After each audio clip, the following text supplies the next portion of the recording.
The final match of Playday number 5, Spain against Ukraine. Pretty important match, especially for the Spanish team, since they are one of the teams that have a very good chance of making it to the offline event. Now again, we're down to the last 8 teams here at the Nations Cup. We started with 16 initially. The first group stage was 4 groups with 4 teams each, and only the top 2 out of each group advanced to the round of 8, which is exactly where we are right now. And the 8 teams, they play out a full round robin, and now we are on Playday number 5. The top 4 will qualify for the offline event in Berlin. And of course, outside of the European teams that make it to the event, we also have one team from North America and a team from Asia that are going to play in Berlin on June 10th and 11th. And again, you are all more than welcome to join and stop by if you live in Berlin, if you live close, if you want to maybe go for a bit of a city trip to Berlin, stay for a couple of days and enjoy some Heroes of the Storm in the process. The event takes place at the Experian at the Alexanderplatz in Berlin. There's no entrance fee, there's no tickets, you don't have to register, you just show up and you can watch the games. We're going to start early between 10 and 11 on each day, and then you pretty much have Heroes of the Storm action throughout the entire day. It's going to be awesome. I'm going to be there, rest of the cast is going to be there, players of course as well, lots of fans that want to watch some Heroes of the Storm. There's not really that many opportunities to watch Heroes of the Storm these days, and especially international Heroes of the Storm in an offline environment and an actual venue, so that's a chance right there. So if you've been thinking about it, might be a good opportunity. Also keep in mind that in the description are not only links to the Experian and links to details about the Nations Cup, but we also have a crowdfunding going on if you want to support the efforts to host offline events like this one. If you would like to see us do more of these in the future, then make sure to check that out, and any contribution there is more than welcome and really helps us to set more of this up, since as you can imagine it's not really easy to get these offline events going. We did 2 in Miami last year, now we're doing that, and at the end it's a pretty big net loss. So yeah, community support is always appreciated on these. Now, Blaze and Hanzo in our first game in this particular best of 5 series are taken from Ukraine. And one of the things that very much so stood out in Playday number 4 was Lopaka absolutely crushing it. It didn't really matter if he played Tracer, if he played Genji, or what else. He had a huge impact on the outcome of the game. For the Spanish team, this is a very important series though, because they have done extremely well in the tournament. They lost against the top 3 teams that they faced off against thus far, took 1 map of France, but against everybody else, they were able to win. And if they can take down Ukraine, which is another direct competitor, that would of course help them a lot to establish themselves in a position where they can make a move for the top 4. Ukraine, similar boat. They have that big issue that they lost against Poland. The match that the 2 teams played went down to the 5th map, but eventually Poland claimed victory. So for Ukraine it is incredibly important that they are going to win the game here. Can they pull it off? Different question. Spanish team has been looking extremely strong outside of their matches against the top 3 teams, against France, against Germany, against Sweden. But even there, they did a pretty good job and were able to take the occasional map.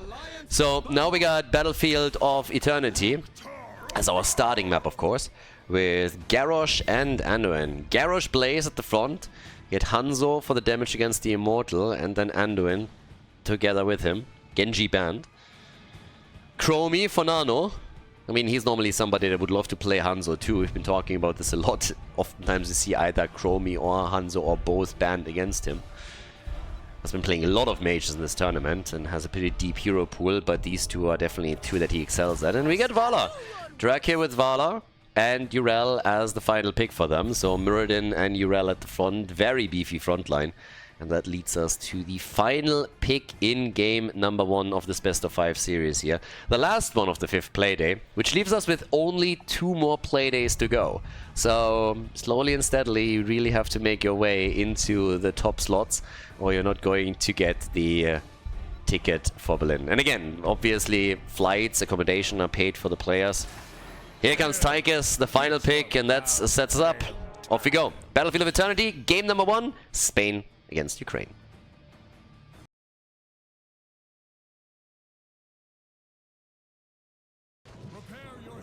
First game of the best of 5, the Spanish team on the left side, the Bocadillos with Nano and Chromie. Johan on Mirrodin, the Paella boys with Dracula playing Vala, Exilom on Lucio, and Pepinazo is playing Urel. On the right side of the map, the Ukrainian team with Lopaka on Hanzo, Arabano on Blaze, Blu-ray on Tychus, Denardo at the front with Garrosh, and Skilla is playing Anduin. Stage is set. Which team takes it? Which team is able to claim victory on map number 1, take the momentum, get the lead, carry it over into the second game, and try to decide the series in their favor? We got an arrow build for Vala, getting the stacks going for more immortal damage. Obviously also rocking Chromie here for long distance damage with Time Walker's Pursuit as her level 1. So a little bit of scouting going on from them. All about the vision for the team right now. Staying as far away from Garrosh as you possibly can in these situations, of course. And up at the top, already the one-on-one exchange between Urel and Blaze, the side lane, as you would imagine, with Johan finding himself body blocked and in trouble for a second. The grenade on Tychus, unfortunately for the Ukrainian players, not quite enough to finish him off and get first blood. Everybody, or at least some, have to start tapping on the fountain now too. And for Mirrodin, the trade kicks in and helps him out right there. Vala, of course, looking for stacks. She wants the arrow connects. On level 1, we now get the Accelerando. We got the Light of Karabor. And still a bit of pokey-pokey happening with the Andoral Anomaly. Chromie in itself is an anomaly. And an unfortunate one at that.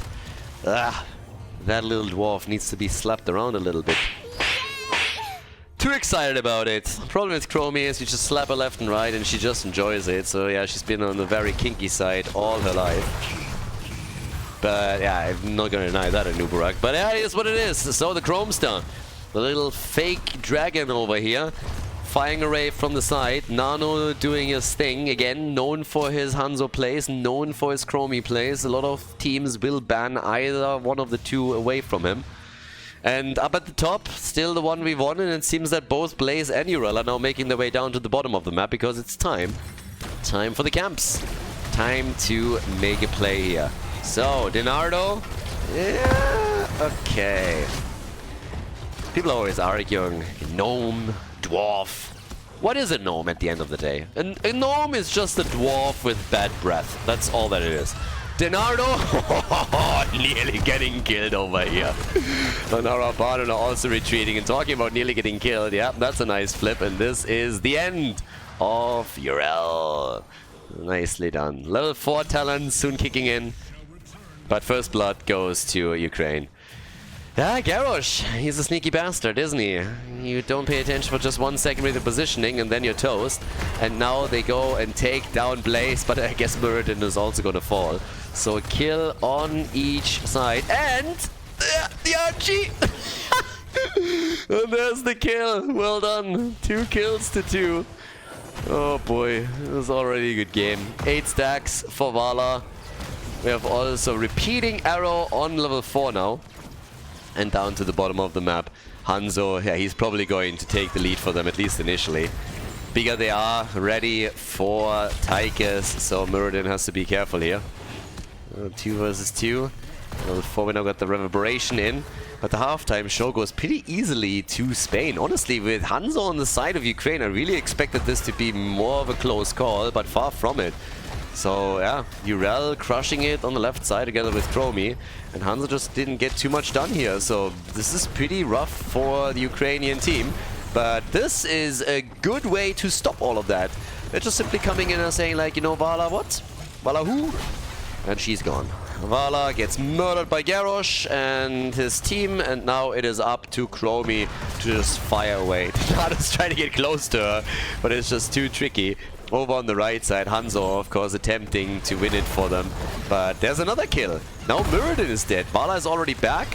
I guess the Immortal is eventually going to be won by Spain, but they're paying a pretty big price for this, with 2 heroes already getting destroyed. Vala getting close, 1 hit, spam, gets another one, and this is Chromie just sealing the deal for them with probably the final hit here. Solid shield though, Mirrodin also back, so I guess it was worth it, especially since they could keep the aggro at the camp. And can now claim this one as well, so not too bad. Both teams on level 6, maybe an earlier level 7 for Ukraine, depending on how exactly this one plays out. But as they take the Shaman camp, they can now go up towards the top and push through this. The interesting part for me is that during all of it, Vala didn't get a single stack for the arrow. Obviously her focus was on the objective, but still. And now Muradin nearly committing Sudoku over here, as he came a little bit too close to Tychus and was nearly murdered. But as is, we are now seeing them with level 7 on each side. Vala therefore gets Monster Hunter. It's going to be great for her for the next objective. They're opening the side lane up a bit just for vision and also the gate. The entire thing has been taken down. Not a whole lot of damage on the fort itself though. One hit at most. Whereas down to the bottom of the map, the 1 versus 1 has just continued. And Vala is still attempting to get some hits together. Seeing if she can maybe get some more stacks. 10 isn't really that amazing.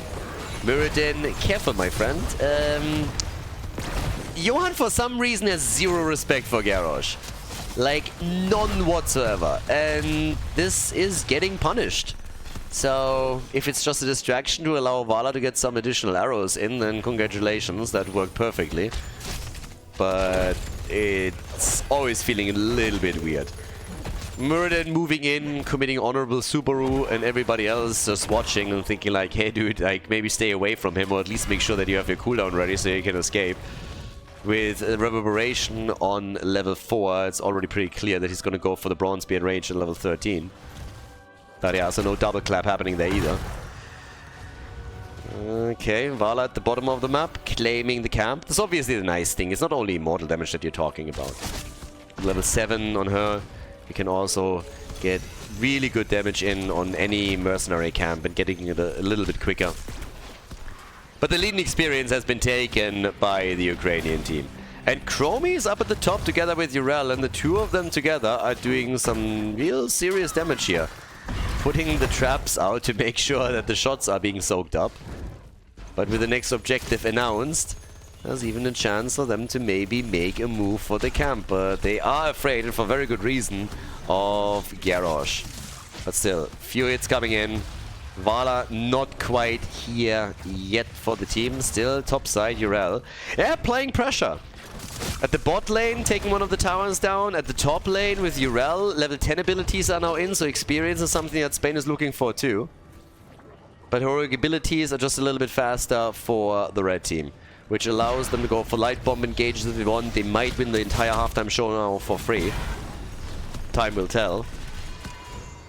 But yeah, very little to be had down here. So there's level 10. Slow sands, of course, were already a thing.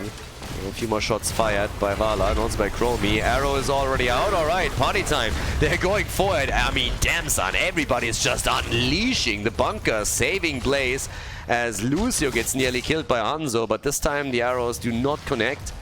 Shots fired down here against Lopaka, who had to jump back out.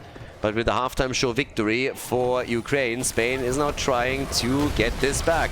Garrosh again, straight into a stun. Well done. Lucio getting stunned by the Immortal. That's bad news. Barely making it out. Hanzo was trying to put in the final few hits to drop the targets and couldn't, but they're super low and they gotta retreat, and that is an invitation for the Ukrainian team to make it over to the objective and maybe claim this one. Couple of arrows of Vala were just definitely not enough, but oh damn, this was only the halftime show. Alright, I thought it already switched over and it didn't. Yeah, they can try and race this. Race this or interrupt. Your choice at the end of the day. Vala looking for a few more stacks, I guess. Could try and go over to the left and solo it a bit. Because Hanzo's gonna poke this one out, but oh, Denato's in a really awkward spot. And that's the end of him. Yeah, even with Anduin trying to do his thing, Garrosh goes down. So Chromie is on the left side, is starting to fire away here.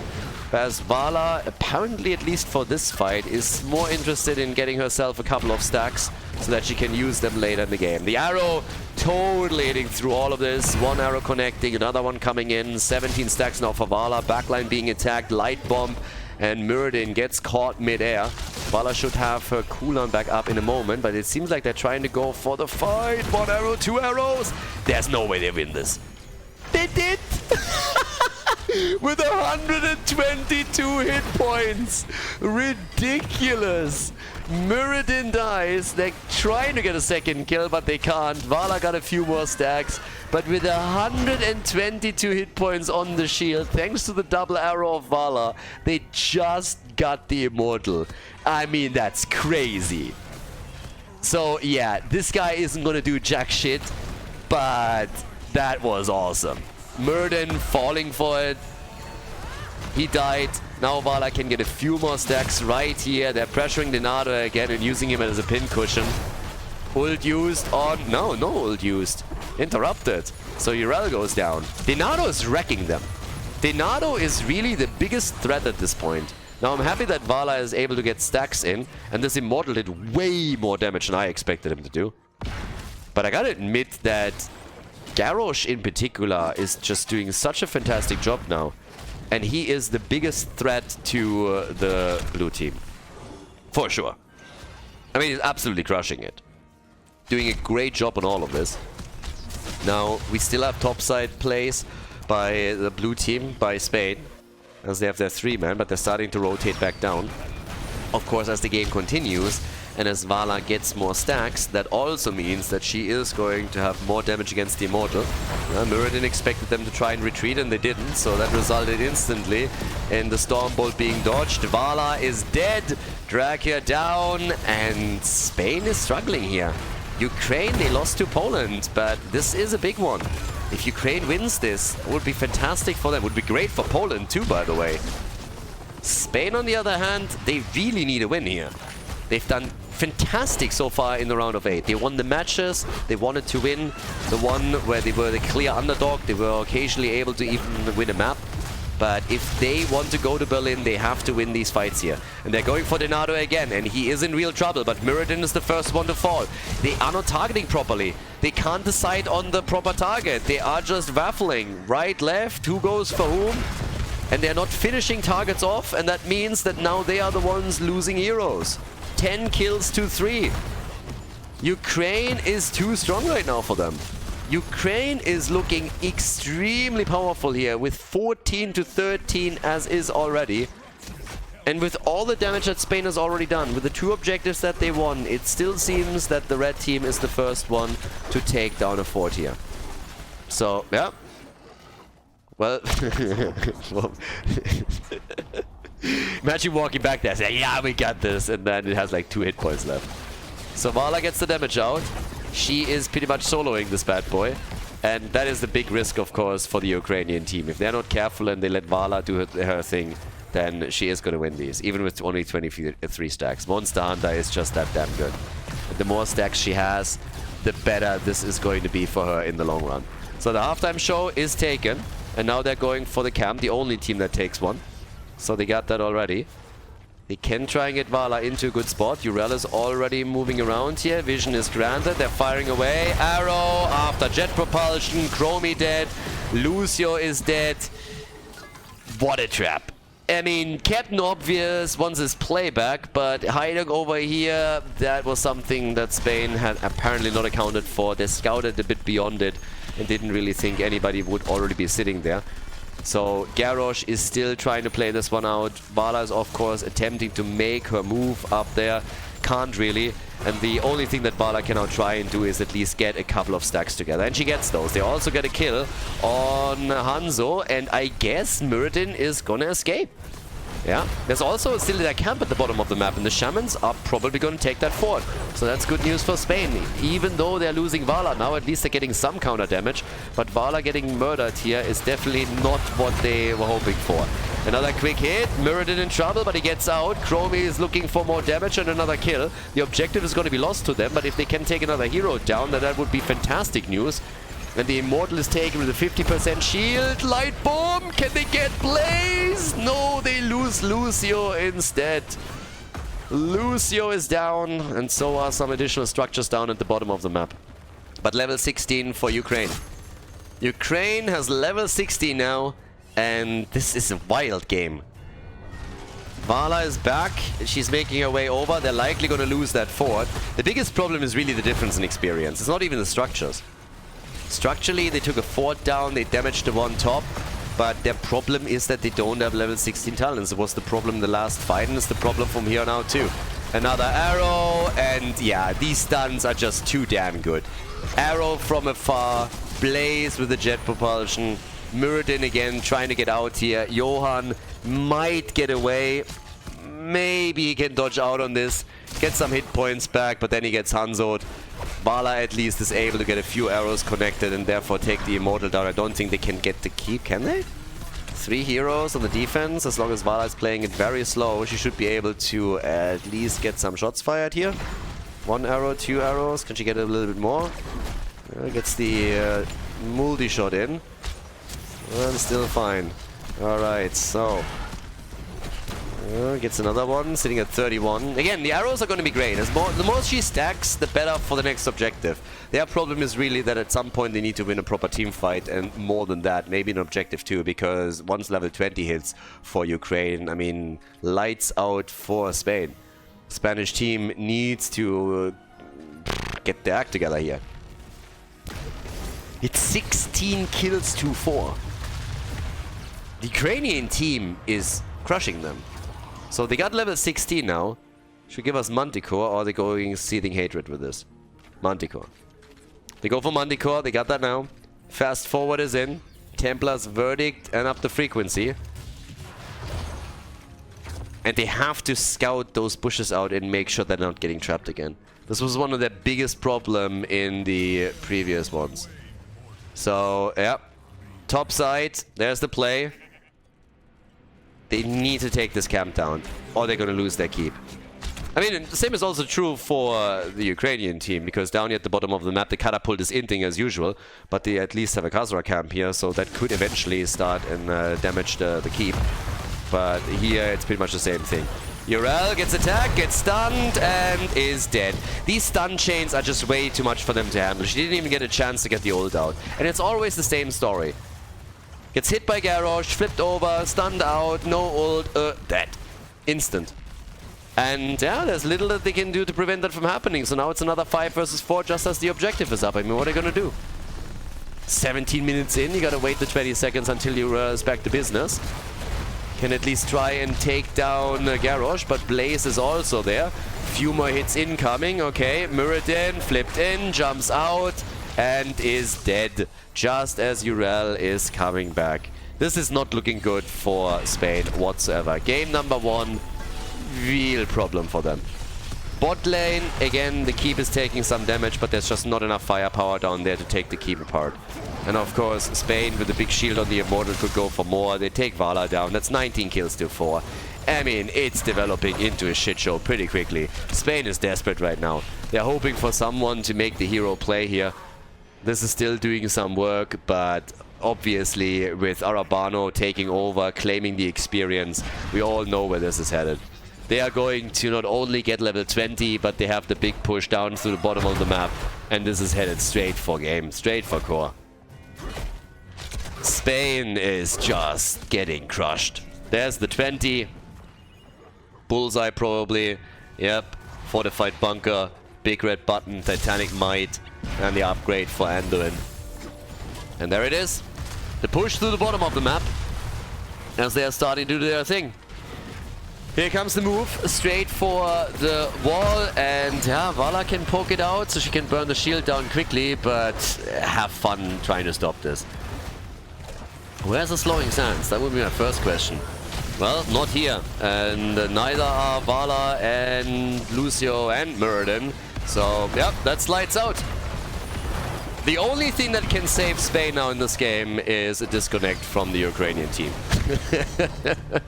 If Elon turns off Starlink, then yeah, they might still take it, but I don't see that happening. I mean, even with bots going for it, this is going to be game. So nicely done. Ukraine takes the lead. This would be a big victory for them if they can take this series. And Spain has to rethink their approach a little bit, because that's a very important match for them if they want to go to Berlin. Great for the Ukrainian team, and well-deserved victory in the first map as they take the lead in the best of 5. Before we head into game number 2, make sure that you subscribe to the channel if you haven't done it yet, so you don't miss out on any future content here on Khaldor TV. Towers of Doom, map number 2. The Ukrainian team has taken the lead in the best of 5 series here on Playday number 5. And this is an important one, especially for Spain. Spain had a very good run up to this point, and now they are all of a sudden running into a bit of a roadblock. Ukraine themselves, they did... I mean, again, they struggled a little bit against Poland. That was their biggest upset, the biggest issue that they had losing to Poland. So if now Ukraine wins against Spain, Poland would be in a great spot. But it would also bring Ukraine back into a position where they just might have a shot of getting themselves the ticket to Germany. So time will tell what's going to happen here. But it was a little bit disappointing from the Spanish perspective, considering that in the previous matches that they played in this tournament, they just looked much more, I want to say refined, just more coordinated. So maybe the last map just didn't really go too well for them. But we're going to see now. If Ukraine is at this point putting another point onto the board and makes this a 2-0 from their perspective, Spain would have a tough one. For sure. So, Sylvanas banned out. The 10 heroes that were played in game number 1 can obviously not be played again. It's Towers of Doom, and Dehaka gets banned as well. I would still expect Nano in particular to go for, I guess, mages. But this is spicy. It's a spicy game. Klopaka and Denado, so far the key players for me on the Ukrainian side. For sure. Denado's Garrosh was a massive issue. And now you have to ask yourself, obviously, what went wrong in game number 1 from Spain's perspective? Was it just that they were outclassed here?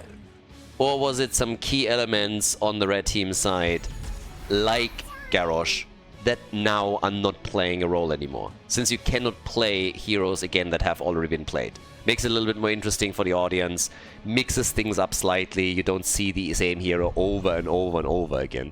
So, Falstad and Brightwing, already globals that they're logging in. Maybe trying to play the global game here after Dehaka got banned, but of course Diablo is a good one too. But given that Garrosh had such a big impact and was the key factor to getting tons of kills for them, maybe that was one of the main struggles for Spain. It's really interesting. I like it a lot because there's so much that could happen here. And oh, they go for the hammer. Okay, the Sergeant gets dropped. Sergeant Hammer in game number 2 on Towers of Doom together with Diablo. Falstad and Brightwing against it. Chance for a Gust, of course, but if you go for your level 4 for the siege tactics with Sergeant Hammer and you keep that up, then you can always play around it. But yeah, good stuff. Who is going to be the side lane pick for them? Urel didn't work out in the last game for them because of all of the stuns. And what are they going to ban out? Now that Falstad and Brightwing are already claimed. I love, by the way, how Ukraine is just like banning out some of those key heroes that have been played by Spain over and over again. You have Tracer eliminated, you have Genji now eliminated. They're just done with all of those aggressive heroes that can jump into the backline, threaten Falstad directly, or maybe even Brightwing. So, yeah, there's that. Double pick for the red team. Jojo, got a blind. And a blessed shield and Rexa. Okay, top lane Rexa with Misha getting additional stuns and pokes out. Also good for interrupts on altar channels. And the double pick. The most that I'm interested in is the side laner. What are we gonna get for the side lane now? Spain needs a win on this map. 0-2. We see so few reverse sweeps. They're not impossible, but we see just a few. Lunara is in, and we get Leoric. Alright. Lunara is another really good damage source for them. And can poke heavily. So many good games that we've seen with her now too. Blu-ray, the final pick. Got everything with the exception of a bit of additional damage, so Ukraine needs definitely more than what they currently have. Falstad is not going to be enough. Final pick for game number 2. It's Liming. They go for resets. They're looking for the resets. Looking for the big plays with the wave of force. Second map. Ukraine against Spain. Let's go. Prepare yourself for battle. Spain against Ukraine. On the left, Dracula dropping the hammer. Pepinaz on Leoric. Exilom on Malfurion. We got a Nano on Lunara. And Johan on Diablo. On the right side of the map, Lopaka with Falstad for the Ukrainian team after they took the lead on Battlefield of Eternity. Skilla now on Brightwing, Arabano on Rexa, we get Blu-ray on Liming, and Denardo on Johanna. Alright, this is the moment of truth, honestly. From my perspective, this is definitely the moment of truth right here. Spain has lost the first map, didn't look too great there.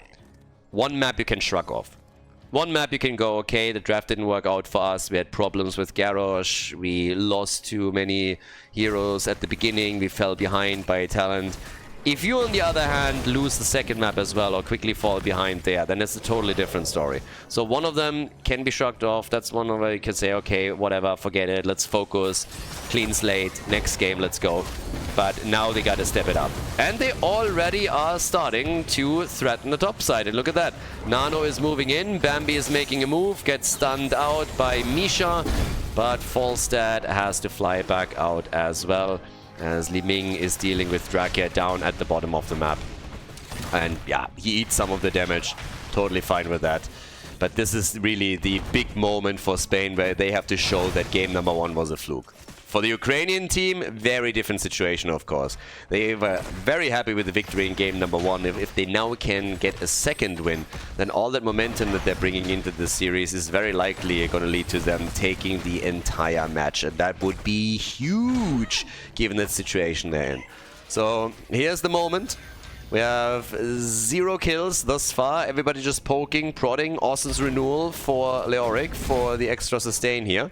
And Sergeant Hammer, as usual, playing through the early game in anticipation of level 7 talents for extra mobility.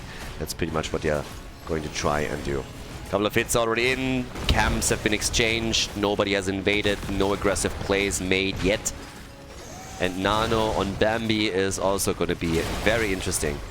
Lunara is a little bit on the squishy side when she gets targeted by someone like Li Ming, but she's also able to get enormous amounts of damage out, and we can already tell how much they can do down here. And Falstad, yeah, he's also in a bit of trouble. But there's the combo. Diablo comes through, and that might just be the end of Denardo. If Diablo would have been able to go straight in and Brightwing didn't avoid that from happening by polymorphing him, then that could have been a kill. Would have, could have, should have, at the end of the day, doesn't matter anymore. Now the question is, what's happening during the third objective? Who's getting the moves through here? Who's getting the 2 altars? Always assuming, of course, that it's the traditional 2-1 trade. That we're not going full NA on this one. So, yeah. Diablo already looking for potential additional attack. On level 4 we got the siege tactics as anticipated and the paralyzing rage. As down to the bottom of the map, the plays still continue. A little bit of zoning happening from Dibbles. The interrupt is there. Malfurion could quite crack it. Topside though, Falstad. And yeah, he gets the channel. The bird flies down to the bottom of the map, isolating Rexa against 2, or at least for a moment, because now Bambi made her way back down to help the team out, and they're going for Brightwing. The Fruit Fly in a bit of trouble here. So Trashwing able to escape and retreat behind the safety of numbers. The last channel, as usual, on the third altar. Interrupts galore, that's what we're looking at. 36 points on each team score. And everybody's a bit low here. Yeah, Li Ming trying to sneak it, can't. Early level 7 for Ukraine would of course help, and they're going to try and pull that one off. As Diablo is moving forward once again, and now Draco with a couple of mines as they're going for the birdie, trying to get a hit in there. Brightwing helping out. Malfurion laying down the lawn. Hlopaka low, losing hit points, and they take control over the position. And it is Spain that gets the additional 4 shots against the the red team's core. So, level 7 is in. That gives us also the secret weapon now. We get Calamity, and on the other side it's time for Sergeant Hammer to finally get a bit mobility. But the camp is about to be invaded, so it seems like Ukrainian players are going for the typical aggression that we're used to from the Eastern European teams. So yeah, they take it. They take the pumpkins. Leo is gonna grab the one's top side. And another attack, nearly making the wall stun happen just before Jojo comes in with the Iron Skin. But it's Lunara that falls. First blood for Ukraine. Lunara down. Oh dear. Nano has been eliminated. And Leo and Diablo are taking over in the middle and the top to soak the experience. Draka dodging out on this a bit as everybody is hoping for level 10 abilities, of course. But the Ukrainian team with move after move after move. So the red team is doing a great job here. They definitely stepped it up. Looking so much stronger right now. And in the middle, Leo, swing for the fences. One hit after another from Leoric. Fawcett is there too. They go for the skeleton. Can't get the hit in there. Double ult at the top. Should be an even exchange. Top left, top right. Structural control at the bottom of the map. Not really too much happening. They can't siege up with Sergeant Hammer too aggressively. But in the middle, Nano still trying to redeem himself for the earlier death. Level 10 abilities, of course, another thing that they're currently waiting for. Damage output. Lunara is currently sitting at 15,000. Same also for Sergeant Hammer. 11,000 for Falstad. So yeah, that damage over time is a nuisance. More shots fired and both teams now just around 30. 28 points to 32. Nothing really crazy happening, honestly. Outside of the kill that happened in the mid lane where Lunara fell, there's nothing out of the ordinary happening here. Everybody is just trying to get a little bit ahead. Particularly Ukrainian team is able to get damage done at the bottom wall, and that exposes the bell tower, of course. But there's continuous poke all over the place. They go for fall setup at the top. Brightwing just in time, and Lunara is dead again. You gotta be careful when you go up against Lopaka. He is a beast, and they hope, of course, to take down Falstad before Brightwing arrives. But the timing didn't work out. If it did, they could have gotten a kill or maybe even two themselves, and they get at least one at the bottom as they go for Li Ming. But top side, they lost Leo and they lost Lunara. So that's two heroes down. So it's a bit of a dicey one. Bit behind in experience. Maybe with Sergeant Hammer, they can now push through the bottom of the map, at least to an extent. They gotta help Diablo out too. And Lunara is, of course, back and could now come in from the top to try and apply pressure to Falstad. But False Daddy is gonna still crush this a bit. Yeah, Diablo wants to make another move here. Arabano eating a lot of damage too. And here's the barbecue as the ult is being used from Dibbles to force them back and take one of the towers down. So Spain is not retreating. They're not just sitting tight and they're just taking it. They're trying to force battles as well. Look to isolate some targets. The Entomb here, of course, missed. So, yeah, another lucky one for them. But they're doing whatever they can here. Another stun against Misha. I'm talking about stuns. Misha herself also not too shabby. Double altar is up again. And Sergeant Hammer is firing away. Napalm on level 10. Bambi in the meantime with Leaping Strike. That should help them with the repositioning here. They go again up at the top. And talking about Leaping Strike, really nice damage against Lopaka. Thanks to Lunara in that situation. So she's able to get both of the hits through. But now she gets targeted by Brightwing and the rest of the team. Diablo is pushing back in once again, but that results in him falling. And with that kill, we have 4 kills to 1 now for Spain. Now, the good news is that the blue team was able to at least get themselves the altar channel down at the bottom of the map. The bad news is that now Lunara is dead. Jojo at least falls. The Gust gets used, but Malfurion has already used Tranquility. Arabano is about to get interrupted again. Diablo is back, yet the Soul's ready. They go for Brightwing. The Fruit Fly caught in the root, and that's the end of the support. So Ukraine fighting for every single hit point and killing multiple heroes, but it is the Spanish team that wins both altars and now have the Ukrainians down to 20 points on the core, despite the fact that the red team still has the lead in experience in the early level 13. It's a spicy game. It's a bit of a crazy series. So seems like Spain is starting to stabilize a bit. They still have some problems, but even in that last encounter, when it looked like they lost the engage, they were still able to turn it around. Diablo being fully stacked and re-emerging in the fight made a big difference. Now at the top, they're trying again for the bird, and this time Falstad has to fall. Brightwing, no way that Brightwing is fast enough. The last time they went for it, Brightwing came in, healed Falstad, and they killed 2. This time, the bird is gone. Falstad is back in the KFC bucket as Spain is going for the spicy chicken wings. So, 4 kills to 5. And still an attempt to go down to the bot lane and stop those pumpkins. And I think they're a bit late to the party here. Yep, that's additional damage on the bell tower. And whew, that one is low. That one is very low. That's a conversion in the making right there. It's not going to take long for them to claim this one. So, single altar down at the bottom of the map now. Entomb is ready. Wallstun is following. Brightwing with an immediate play. And they went a bit deep. That was kind of forced. But an exchange in abilities, I guess. And here comes the bell tower conversion. Just in time, or at least the attempt at one. They're trying for the move. Blessed Shield is already out, but Li Ming is dead. Li Ming is not going to make it. She's going to die one way or another here. Oh, Brightwing! No way! And this time Nano is nearly dead again. They go for Diablo. 7 hit points, but he survives. Sorry, he doesn't make it. It's Jojo that survives. Oh my god. I actually think that Lunara had another leaping strike available and thought she didn't have to use it, but then the channel with Brightwing happens and now the altar is taken by the Ukrainian team too. Holy hell, what a game! I don't know 100% if Nano still had the extra charge on the leaping strike, but if he did, then he needed to use it there. Brightwing with one save after another in this game, and it is just brutal. Damage done here in the middle. 16 is nearly ready for the Ukrainian team.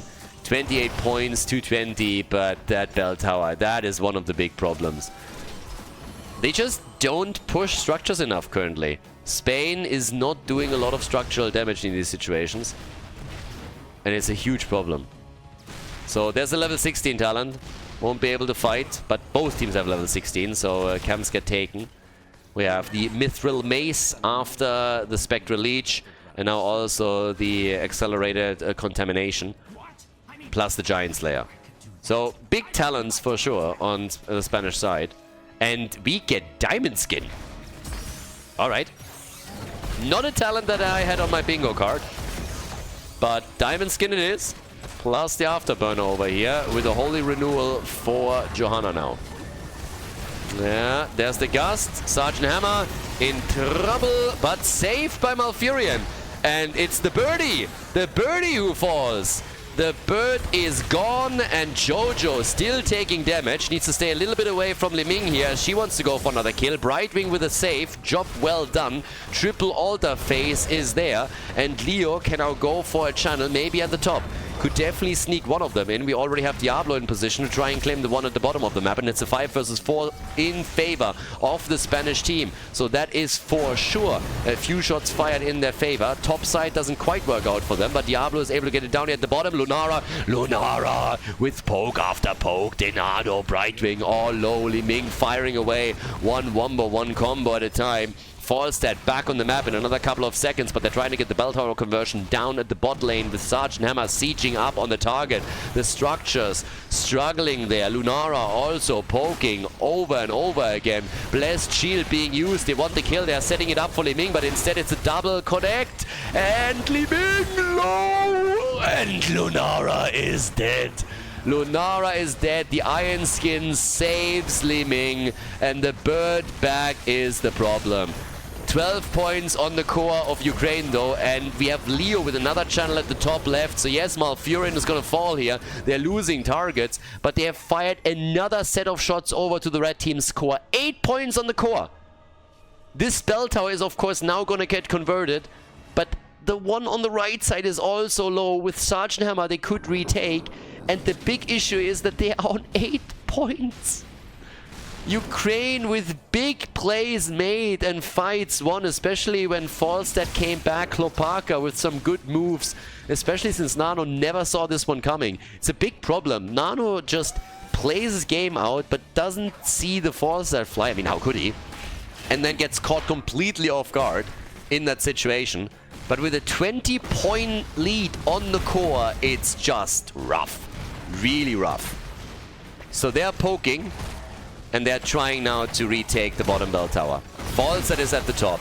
And well, here comes the play for Brightwing. Tomb. And yes, they're trapping Brightwing, but the heals are a little bit too much. Lunara jumping in, jumping out. Brightwing still alive. How is that dirty little fruit fly still not dead? How is that a thing? Everybody trapped down here. Brightwing moving out. Falstad up at the top, trying to go for the bell tower conversion. One altar is up. They're attempting to make a move for the pumpkins. And they can still attempt to retake at the bottom as well. The level lead for Ukraine is of course an issue. Don't want to go up against the level 20 on the other side.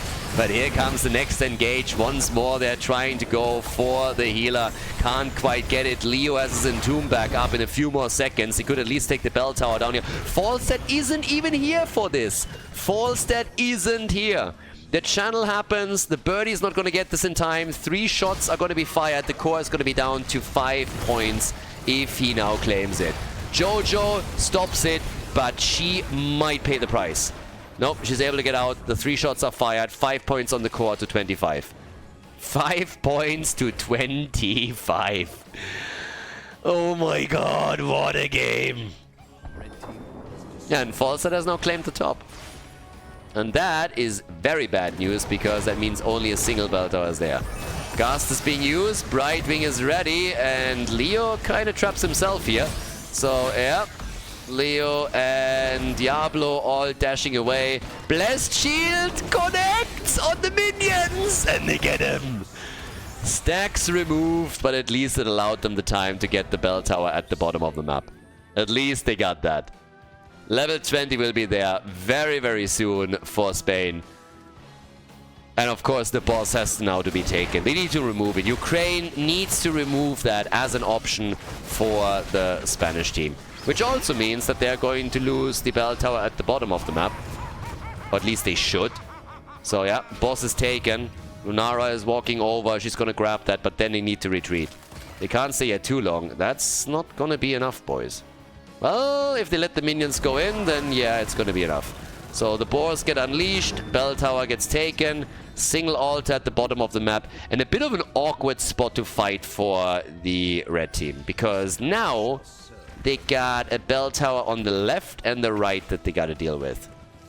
So they can only engage from the top. That's a bit unlucky for the team in red. They're very unlucky here. So Lunara already good damage out. Nicely done. I mean, she's sitting at currently 58,000. They go for the kill, and they still can't get it. How is this his thing? How is Brightwing just saving them over and over again? Denado is alive. All of these plays, it could be kills, and it just turns into another save and a turnaround for the Ukrainians. Diablo with a big barbecue. Falstad is gone. Leo is dead. Jojo dying. Li Ming looking for resets. And Sergeant Hammer just shelling the shit out of them from the backline. They try to go for it. Brightwing gets caught again. They go for Malfurion, and he falls. Malfurion is dead. Diablo is back to business. It is a 3 versus 3. They try to go for the next play. There's the walls done. And finally Brightwing falls. It took them long enough, but they get the kill. Brightwing is dead. Murdered.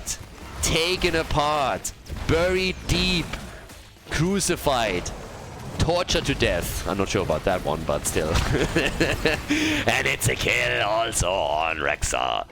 So, 17 to 5 points on the core. What can they do? Take another bell tower. Take a camp. Try and apply more pressure. Get more map control. The only one that is back is Li Ming. Now, Falstad and Jojo are both making their way into the game now. Or back into the game. Lunara is taking the camp, and the rest of the team is playing it out in the middle of the map a little bit, just trying to get this bell tower as low as they possibly can, so they convert it over later. Both teams on level 20. Oh, what a game! 20 seconds on the Siege Giant camp here. Rex isn't here yet. Brightwing is about to reappear. And Falstad, what is he gonna do now?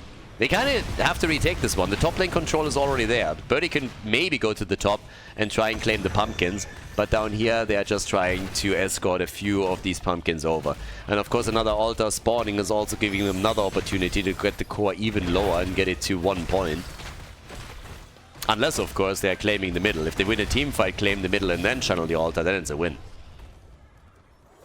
Lots of pressure on the Ukrainian team. Lots of pressure. But still something they can deal with. 96,000 damage by Sergeant Hammer. Hasn't died yet in the entire game. Position taken around the objective. Shots are already being fired. And they let it go. They let it go. Diablo with another wall stun. 4 shots fired. They're down to a single point on the core. 1 point on the core of the Ukrainian team. 1 pumpkin. 1 boss. 1 altar. All that you need to win the game now and tie the series. All that they need here. Falstad is pushing the middle a bit. Very little to take down here, but this is, I mean, 23 kills already. This one is going to be retaken. Maybe they can capture the one up at the top. Falstad is sitting at 60,000 damage. So does Li Ming.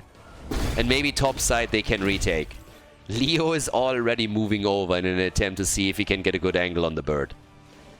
Not so much. They're instead going for the pumpkins now. Yeah. And now the top bell tower is going to be retaken and the situation is more or less reset. The problem is that the next altar phase is actually going to spawn 2, one at the top left and one at the top right. So that makes it a little bit tricky. Retaking this is fairly straightforward, but now Jojo is coming in here. But obviously with a nice wall stun. Uh-oh, she can't die. She cannot die! Denado making it out alive, but just on the skin of his teeth. And the bell tower gets now claimed. That's the good news about having Sergeant Hammer on your team. So here they are. They can take the pumpkins out. 17 points to 1. There's not a whole lot that you need to win the game right now. The boss is up too, so there's a lot of tools that they could play with. Falstad at the bottom of the map, applying a bit more pressure. And up here at the top, can they with Sergeant Hammer push this out? This is the big one. This is for all the marbles. Misha is already dead. Down for another 23 seconds. That's good news. Yeah, Jojo from the top, going for the interrupt. Once again, Malfury needs to be interrupted again. Body block is there. Misses it. Misses it. The wave of force. Wave of force. And there's the Gus. Falstad gets murdered by Sergeant Hammer. Falstad is nearly dead. But the fight over here, that's a different story. Malfurion is nearly dead, but he survives. And the Ukrainian team is getting crushed. Absolutely crushed. Falstad, Li Ming, and Jojo are all dead. The channel happens. And the Spanish team ties the series as they take Rexa and the core down, and that is victory in game number 2 for Spain. GG and well played.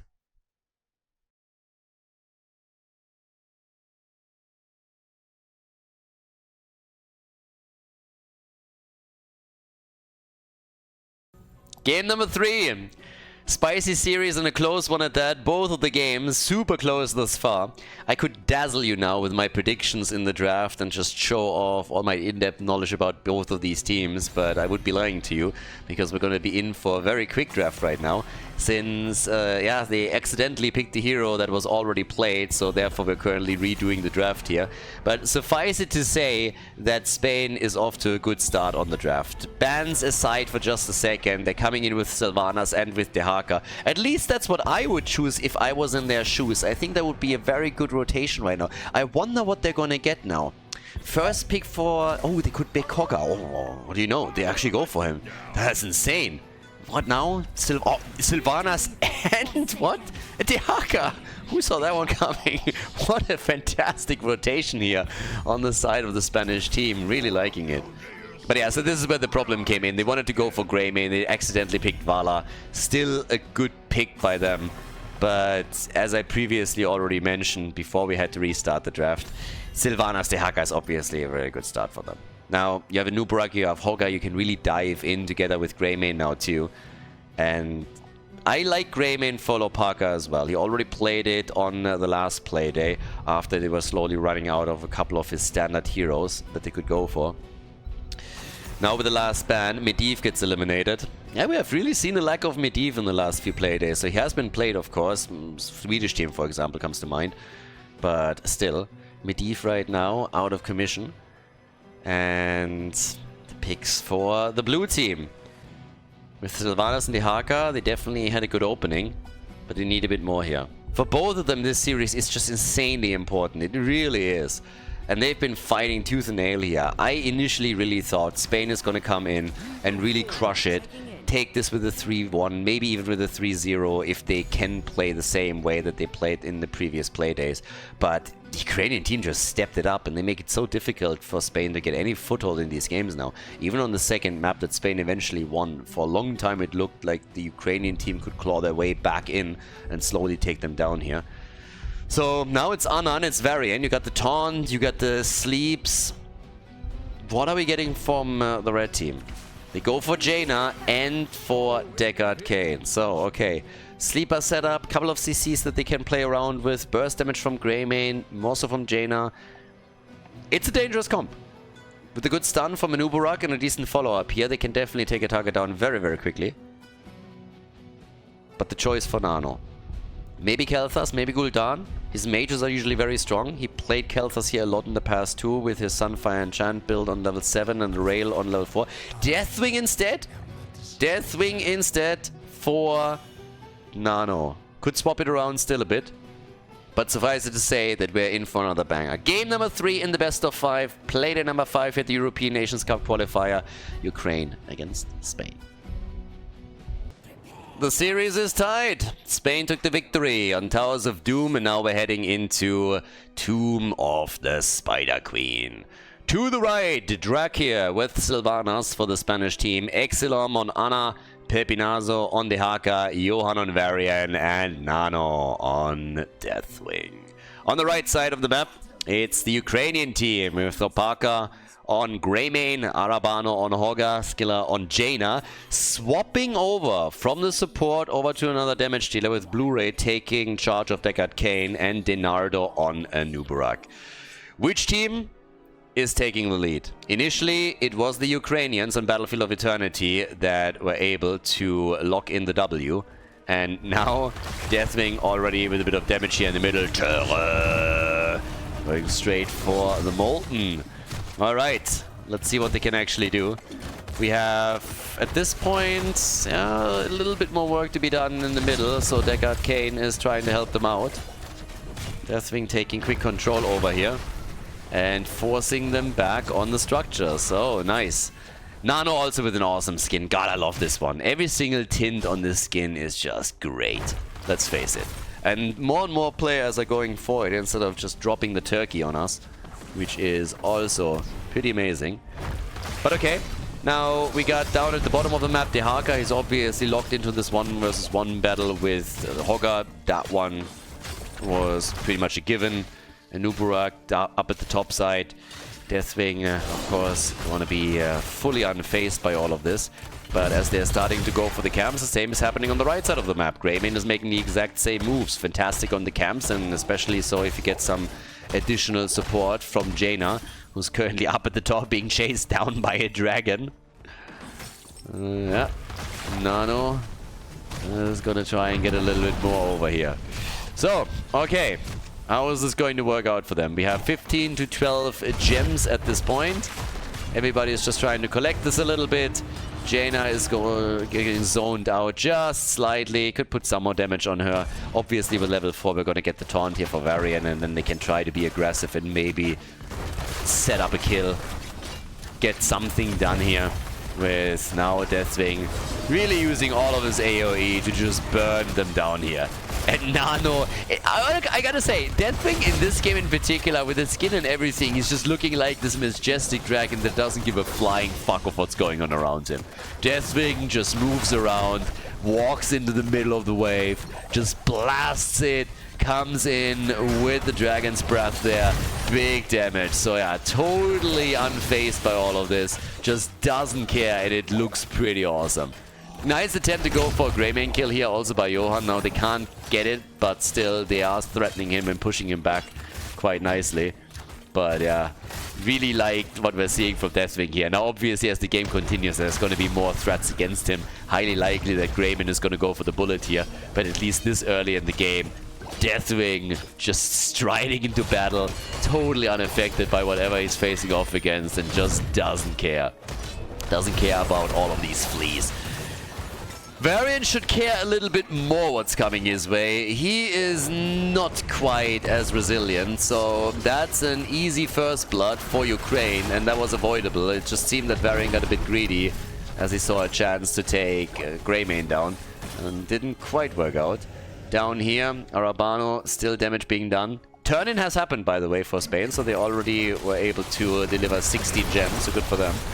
Another attack already happening as they're trying to go for a little bit more damage. Anubara gets wrecked, and that is the front line gone. And they're getting more than that. It's a double kill, baby. They're even trying for Deckard Cain, and that's a triple. They go for a triple, and they take it down, and that allows now for the tower and the gate to be destroyed. And of course, they can work on the turn-in. Initially, it was the Spanish team that lost some of their gems, but now they more than made up for it. They have the early level 7. So the Spanish team with the lead. I think this is one of the first games where right from the start, they are getting work done, and they are a bit ahead. It's not a massive lead, don't get me wrong, but 3 kills to 1, getting some of the structures destroyed here, that's already worth quite a bit. Now Drag has to be very careful that he doesn't get too close to them. But look at Jaina, she gets hit again, but Varian is also a little bit too deep and too far out here, and he gets punished for it. So Varian dies again. They have everybody very, very low on the side of the red team too. Turn-in hasn't just happened yet. But it's still the same MO that we've seen in Game 1 and Game 2, in the sense that both teams are just at each other's throat trying to get the damage out. And I love it, absolutely love it. Maybe this time Spain has a bit of an advantage initially, but yeah, it's pretty rough. And Denado, yeah, so he was the one initiating all of this, hoping to get the kill on Ana, and instead they just body block him to death and make it impossible for him to escape here. Anubarak dies again, and that allows for more space around the turn-in points and a potential turn-in if they can get Dehaka into a good spot. And Nano is helping now out too. With Hoga sitting down at the bot side, this should be the first Webweaver wave, and yes, they get it. Blue team with the Webweavers, pushing down at the bottom and the middle, I'd say, with Deathwing already burning this all out. And the wall has pretty much fallen here, so yeah. They start to move towards the top again. Blue Webweavers are coming down. Another tower is about to fall. And with the help of Sylvanas, they should be able to do a lot of damage. And look at the experience. So close to level 10. Give them another minion wave or 2, and they are pushing with heroic abilities. Disastrous for the Ukrainian team. Here's level 10, and they need to get the hell out of there. They need to try to poke from a distance and do the best they can to stop this. But it's going to hurt, and it's going to hurt a lot. Greymane barely making it out. Drag connecting on Deckard Cain. The stun follow-up from Deathwing is right there. And the old man is gone. The beard set afire by Deathwing, and he's burning to a crisp. Now they're moving down to the bottom of the map potentially, or they could go towards the top. No matter what they decide to do, there is a chance that they walk away with 2 forts destroyed here. Deathwing ready again for the next move. And topside, yep, here's Varian looking for the taunt.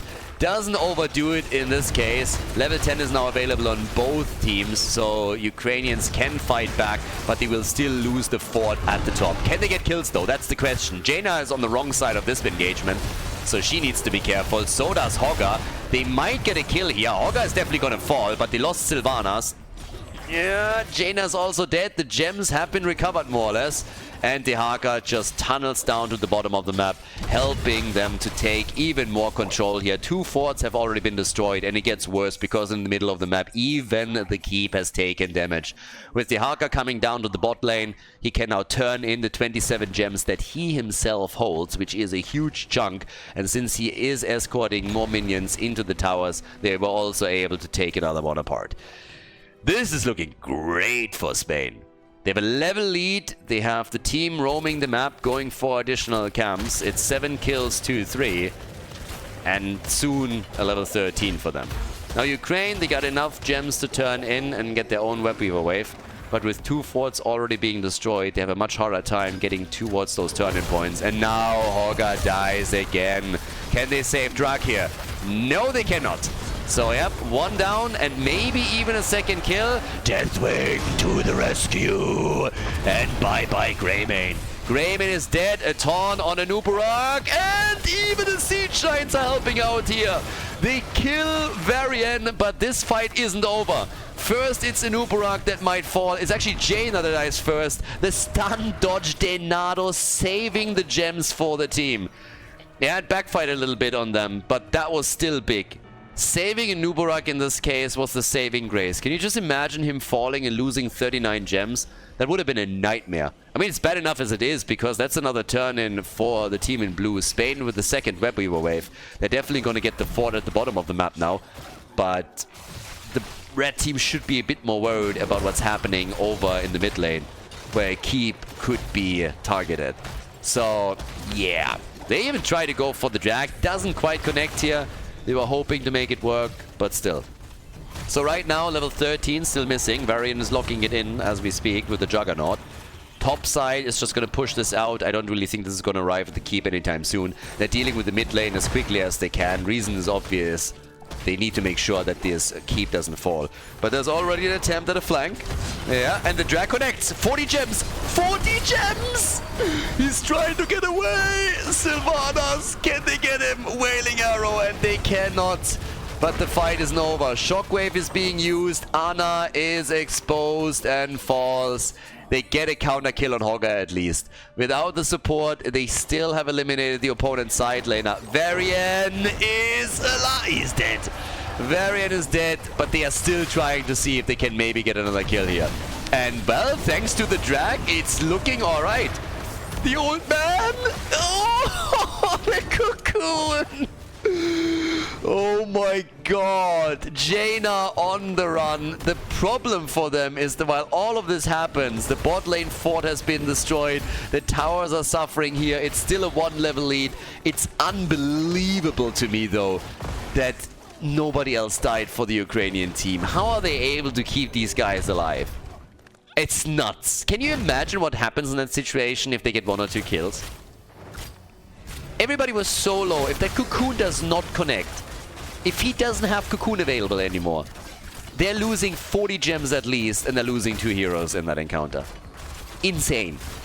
So the second Web Weaver wave, not quite as successful as the first one, but still good enough to drop the wall on all of those keeps, damage some of them, and take one of the forts down.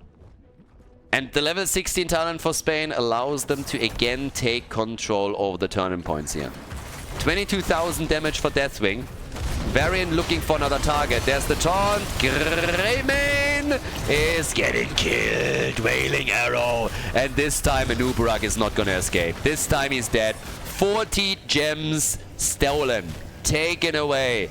Spain with massive amounts of momentum right now, denying the first turn into the Ukrainian team. They take 2 heroes down and they open up the mid lane with Sylvanas and the level 16 talent advantage. The keep is gonzo. You can kiss that one goodbye. No chance. And the only question is, what is Spain going to do next? Are they going to move to the top? Are they going to retreat? Are they going to work on another turn-in? Are they going to go for boss? So many options for them right now. And they are taking full control over this game. That kill on the keep was big. That was really, really big. So they go for the camps. They're trying to work towards additional gems. They could turn in what they have. But stealing away the 40 or more gems that were in the hands of the Ukrainians is just massive. Another quick barbecue play right there. Yep, they see exactly what's going on. 16 isn't there yet. More barbecue. Varian at the front. The team is moving in. Choke point battle. 16 on each side. Are they going to invade? Are they really going to force this? Are they going to try to make the play here? Cocoon, taunt. Oh, Denado in trouble. Anubarak, and he's dead. Anubarak is dead. Drag here, he's alive. And this time they take Greymane down.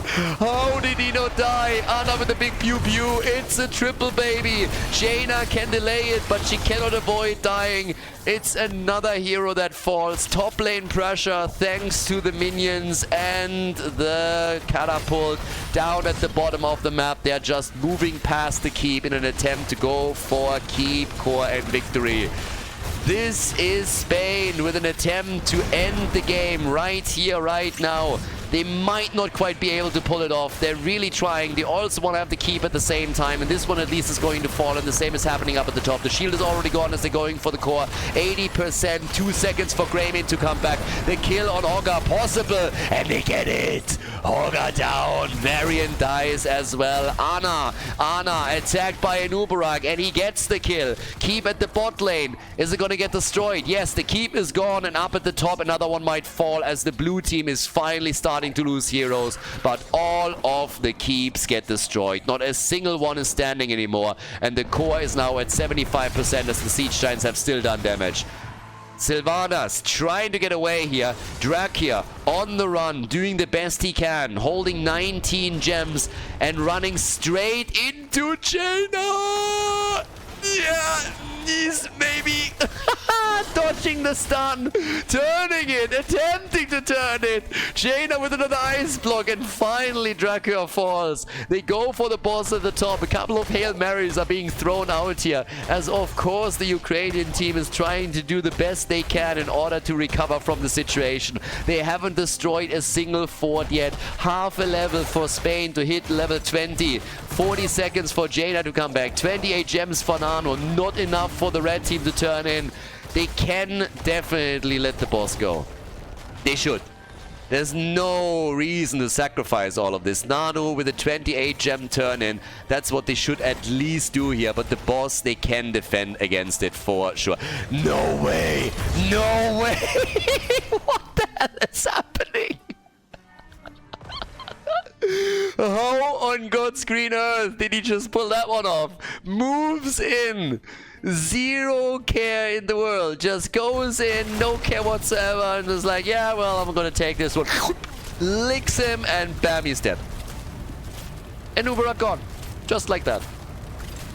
Top side, pew pew pew from R9 from Deathwing, and well, they can't even take the keep down. Sorry, the fort.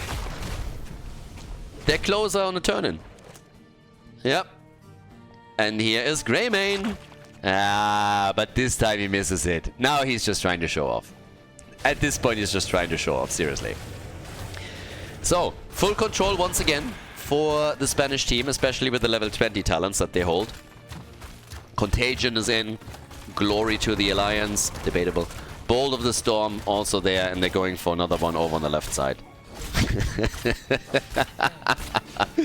I think Ana needs a bit of an assist on this one. So, yeah. Deathwing turning in another 3. 52, and well, that is potentially another Web Weaver wave. Not only do they get the camp on the left side, but they have enough gems to get a turn in. Which would, by the way, be the 3rd turn in for Spain. And so far we haven't seen a single one for the Ukraine. The Ukrainians haven't gotten a single one. Blue team turns in, and they get a double camp. Obviously going for game here. 18 kills to 11. Spain wants the 2-1 lead in the best of 5. And they have all the aces in their hands. This is a big one. This is a really, really big one. Even with level 20 for Ukraine, this is going to be tough. Okay, there comes the Cocoon. Nano is getting attacked. They want quick kills. They need quick kills. What an ult from Deathwing. Greymane is saved. Anubarak is dead. But with Web Weavers coming their way and a double camp, they have fun trying to salvage that situation. Jaina is on the run. They get the Sylvanas kill, but they're losing Hogga in the process. Over here on the left side, whatever play can be made. 75% only on the core, and this is just a matter of time. There's absolutely no chance of saving this one. This is just not happening, no matter what they do. The Web Weavers are already on the core.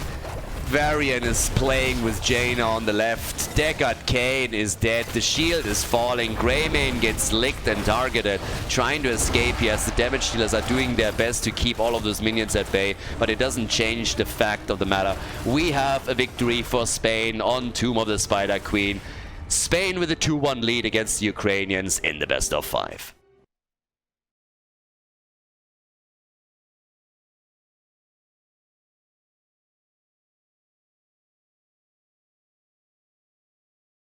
Game number 4, Infernal Shrines. The Spanish team has taken the lead and won 2 games in a row as the Ukrainians are hoping to decide Infernal Shrines in their favor and force the 5th map. It's a really close series, and every single game that we're getting is just go back and forth continuously until one team can finally tip the scales in their favor and take the lead here. But yeah, absolute pleasure today. Playday number 5 so far has probably produced the best games that we had. The match between Germany and Sweden, of course, comes to mind early on today too. But here we go. First pick for Span once again for the team in red, and that means that the Spanish team has decided that they want, that they picked the map. But here we are with Mephisto getting banned again. I guess Genji is also going to get the axe. Yes, I don't see him getting picked here.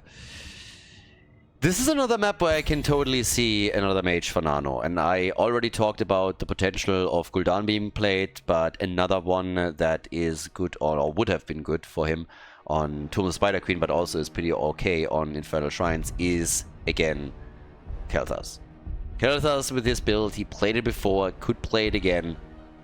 And now that we're in game number 4, this of course also means that all of the heroes, 30 in total, that have been played previously cannot be played again. So some of the priority bans that we're getting are S-tier heroes that we could have seen in the first game even, but since so many others have now been removed, it also means that these guys have an even higher priority, and everybody is just making sure that they're getting banned as quickly as possible. So yeah, what are the choices now? Tracer gets banned. All the high impact ones here. I mean, we still get Zeratul. Zeratul is an option if you really want to go for a very aggressive assassin that can try and destroy your backline. Rhaegar is a very early pick here, so priority support for them. And yeah, let's see what we get in the double pick rotation for the blue team. It's gonna get wild here. It really is. And I'm a bit interested to see if one of the teams eventually is gonna throw a bit of a curveball. Draka with a very early Cassia and Sonya is taken, 2 very strong heroes. Especially, of course, Sonya on this map. Super strong, oftentimes played way before the 4th map. And with a lot of sustain that she can bring in, the question is, does the red team bring stun that can help to lock her down whenever she goes for the spin to win? Big question here. And also, what is Lopaka gonna get this time? Yeah, there's the Gul'dan pick. They got Gul'dan and they get ETC. Strong frontline. Gul'dan, I could have seen it in the hands of the Spanish team, but it is the red team that gets him. So Horrifies on level 10 can definitely wait for that.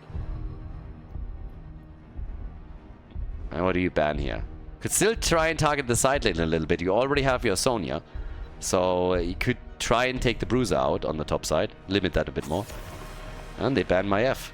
Honestly, it didn't even occur to me that my F is still there. That means, yeah, now that I'm thinking about it, not only is my F still available, Kerrigan is also up. If you go ETC Kerrigan, that can be a thing. So, yeah. But let's go. Final ban. They ban Medivh again. They already did it on the previous one. And yep, here we are. Double pick. I'm very curious what Nano's gonna play. Very curious. I could see Kel'Thas, as I said. There's other options for him. For the front line, it's also, of course, a matter of what exactly is going to be played by Johan now in this one. Tyrael is up too, by the way, just to name one more that they could play. Stukov. Mal'Ganis, right, another one. Very, very tough to kill. And Stukov to control also the entrance to the shrine a bit. All those choke points where you can drop a lurking arm and make it really difficult for the opponent to move in. Yeah, final 2 picks now. They still need their side laner. He's someone to go up against Sonya. I guess Malthel is also up. Again, Kerrigan, if you want to go for a hyper-aggressive composition, now that Maiev has been eliminated as a potential pick, you could go for Kerrigan combos after he's in. They go Zul and Kerrigan. They go for both of them. Zul and Kerrigan, more AoE, more wave clear. Okay, triple frontline for them. Sonya Mal'Ganis against them. Cassia in the back. Nano, what's it gonna be? Deathwing in game 3. Worked well for them. Was a great last pick. And now in game number 4, the first match point for the Spanish team. They gotta make a decision.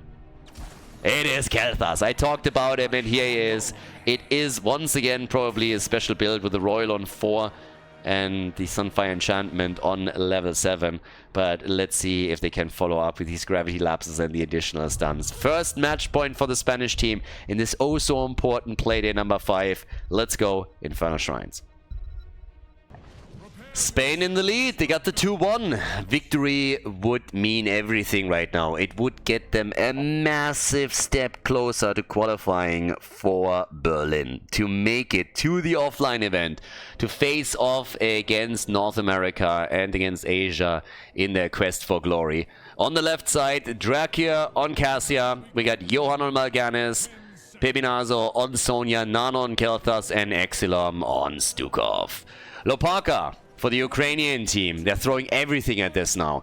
Super aggressive. He's playing Kerrigan, Arabano on Gul'dan, Denardo on ETC, Skilla is playing Azul, and Blu-ray on Rhaegar.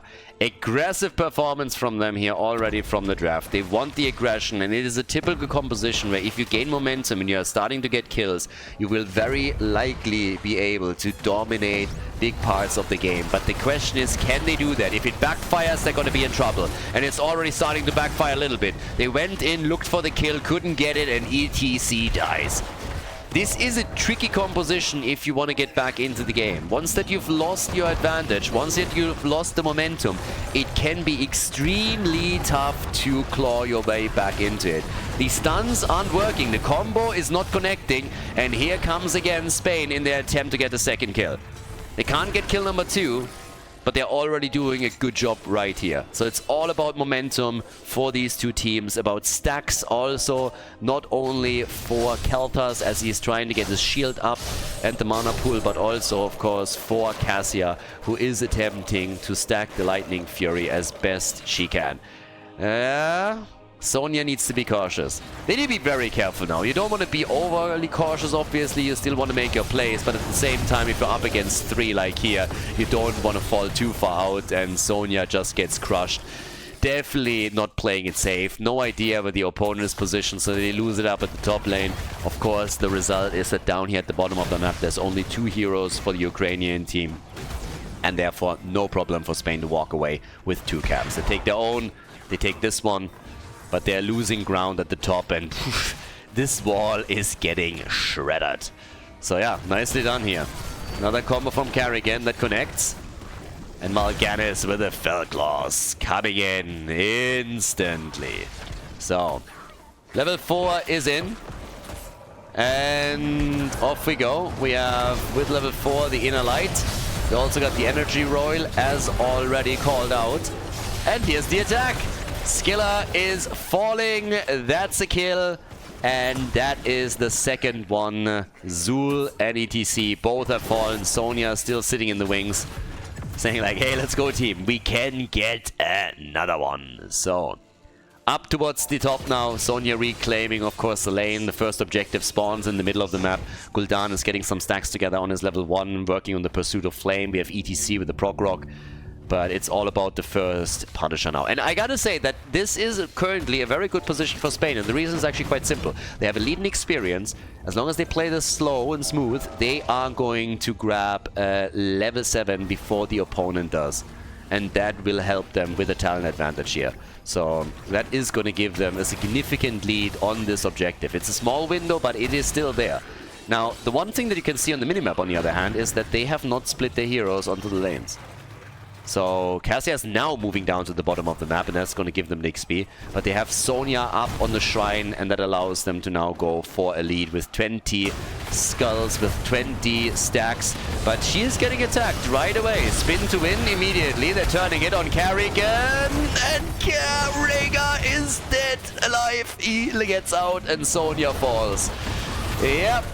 Didn't play it safe enough. They didn't need to go for it right there at that point in time. They could have waited for level 7. They didn't. Now they lose 2 heroes and they lose full control. Everybody on the Ukrainian team is low, but that doesn't mean anything if you can't get these kills. Spain, impatient. They stay too long. They leave Sonya there. They split out too much. But now they try and turn it on ETC. And this is a kill that they can get. They take ETC down, but they trade him for Cassia.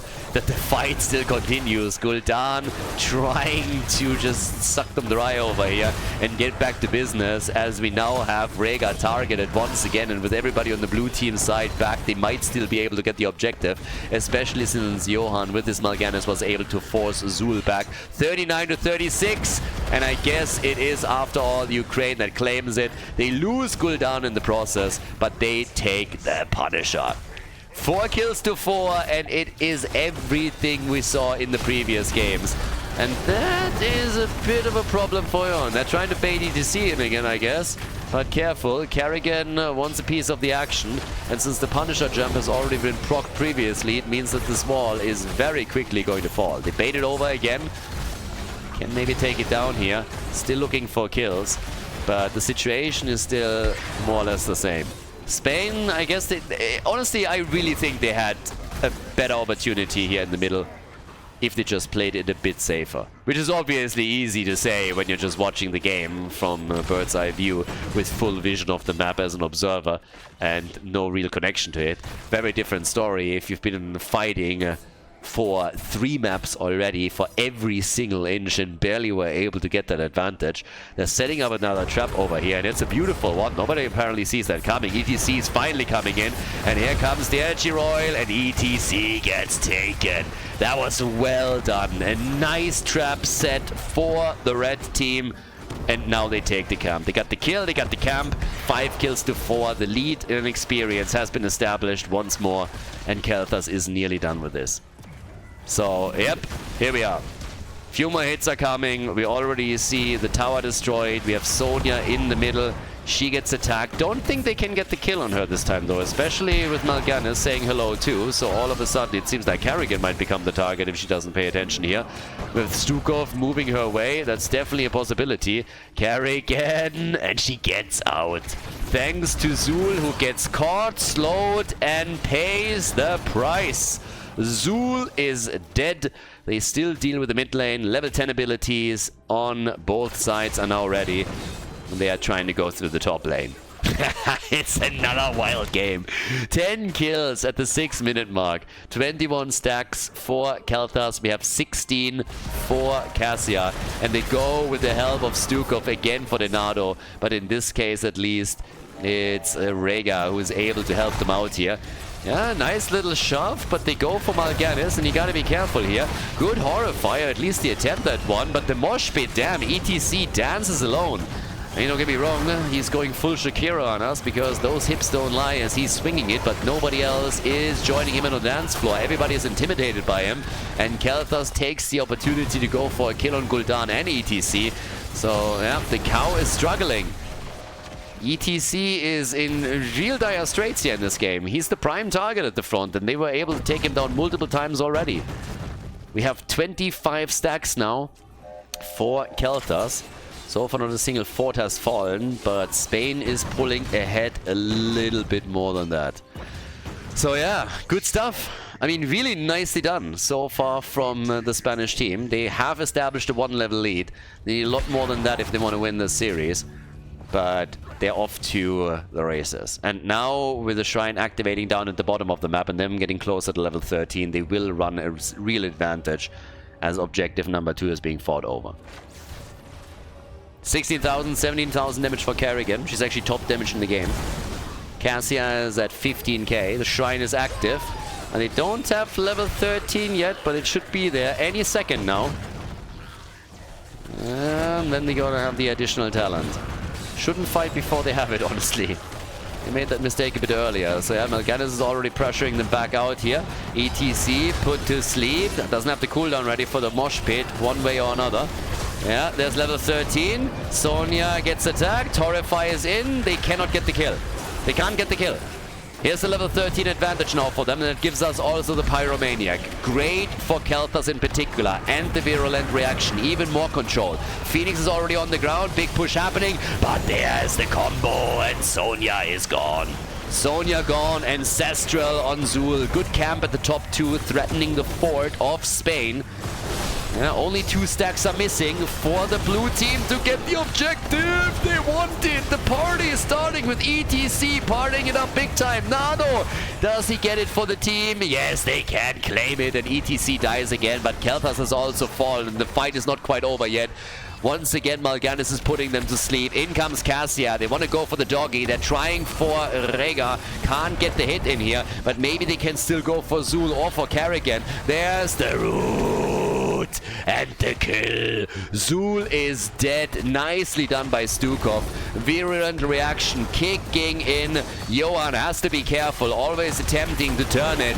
Punisher with damage, and it's again Stukov that helps them to get kill number 2. Karrigan is dead as well. Punisher completely ignored, going for the fort and about to take it down. 11 kills to 6 in favor of the Spaniards as they slowly move back out. In the middle, Sonya and Kelthas are both already pushing, and this is just big plays, big good news for Spain as they are crushing it here. Another stun, more damage done down here, but in the middle of the map, it is fort number 2 that falls. Spain with the momentum. Big momentum. 38 stacks for Cassia. Nothing crazy, but Dracula is working on it. Sonya is dealing with the top. Keep in mind, there is a fort that was destroyed by the minions in the camp that the Ukrainian team took before the objective actually spawned. So they got at least some structural damage. It's obviously nothing compared to what we just got from Spain, but still. ETC, only 7 stacks, 11 minutes into the game. Well, make it 8 for his level 1. So he's really having to work on his proc rock. Just as a comparison, you look over to Kelthas and he's sitting at 29. So, yeah. Spain is starting to find their rhythm a little bit. This is the Spanish team that we saw on previous playdays. They really struggled on the first few games in the series. But now they're starting to look a bit better. They're closing in on level 16. They want to go for ETC again. ETC! Moo! And he dances. Dancing with Stukov. And Stukov is gone. But while all of this happens, it's a little bit of a deja vu moment. So this time it is the blue team that gets the value of the camp. They're about to take that fort down, and they're not only taking that down, they're also slamming Gul'dan into the ground. Slam, slam, baby. Goodbye, ETC. Goodbye, Zul. Goodbye, Karrigan. And yep, that's a bit of a disaster. Nano even makes it out. I could have totally seen Karrigan at least take him apart.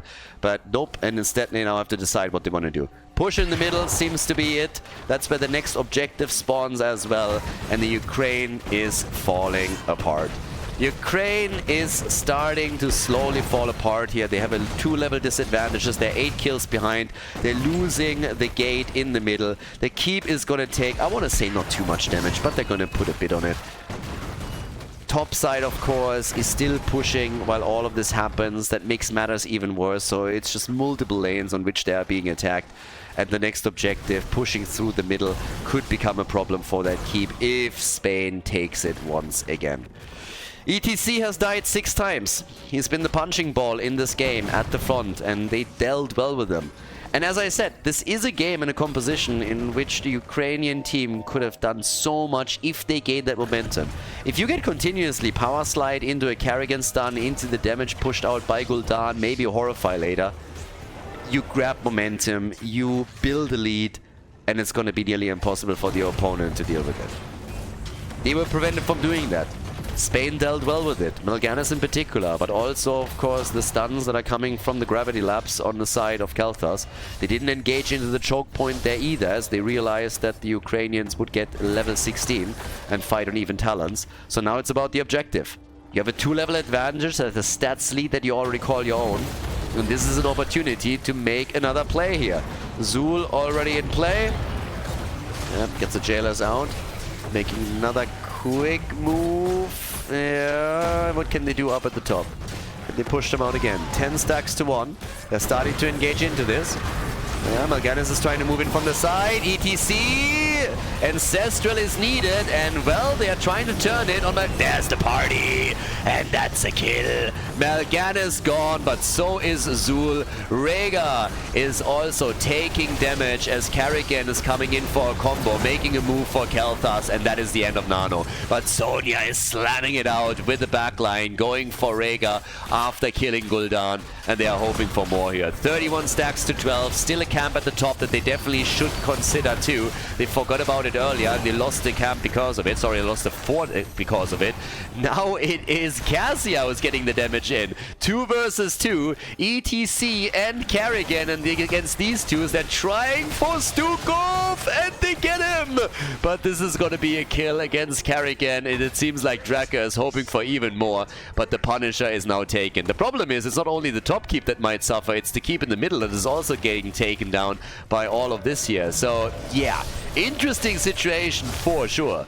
More damage on the keeps on the red team side. Cassia is the only one defending in the middle, but that fight that we just saw over this particular Punisher cost nearly everyone in the encounter their life. 8 heroes in total died in that battle. And now we have 30 kills in this game. 15 minutes in and it's 30 kills. 4 down here. Likely gonna fall, maybe not. They actually save it. Well, are they? Okay, so much for that. 1 minion hit is all they need, and they can't get it. Yeah, they have level 20 now. That makes Sonya even harder to kill with Ignore Pain. The flamethrower is there. This is just tough. Big ulls. The Seeker Swarm is in as well. We got the top off. Those are big upgrades for Spain. And they have a 1 level advantage. It's gonna take quite some time for the Ukrainians to get this back. This keep should fall. I don't see them holding it. I really don't.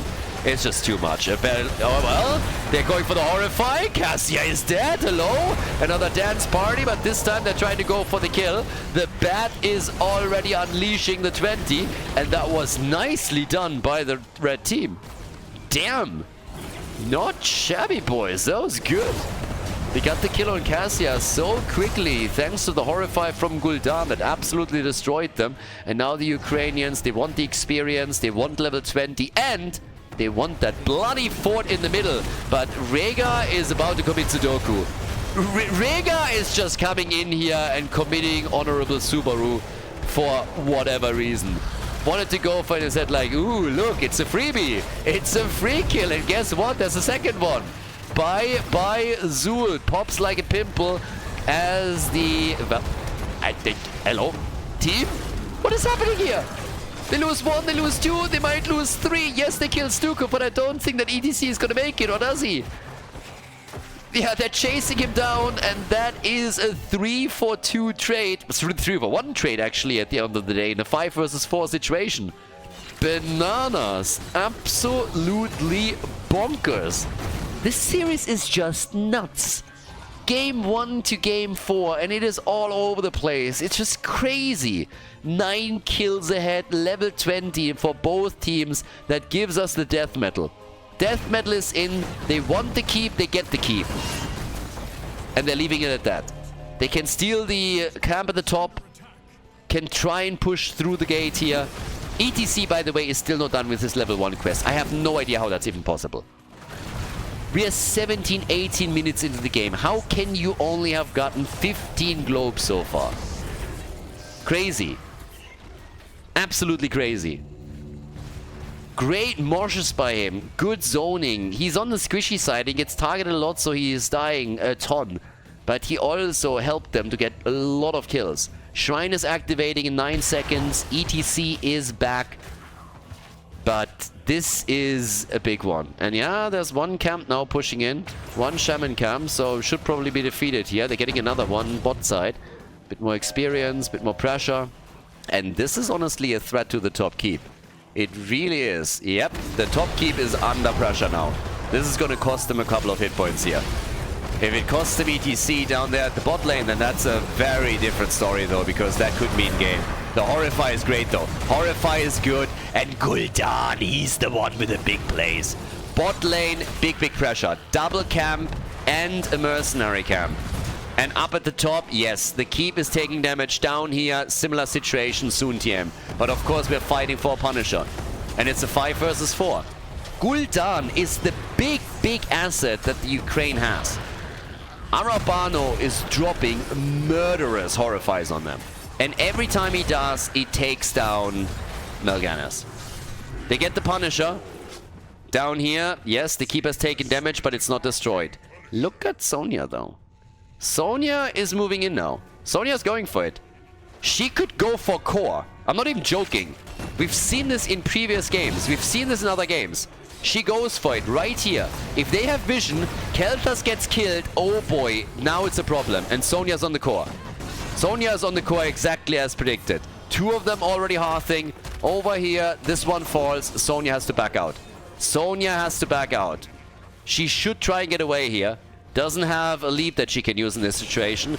Might not be able to make it. But of course, with them forcing heroes back, this is also big. And Sonya doesn't give a shit about Zul.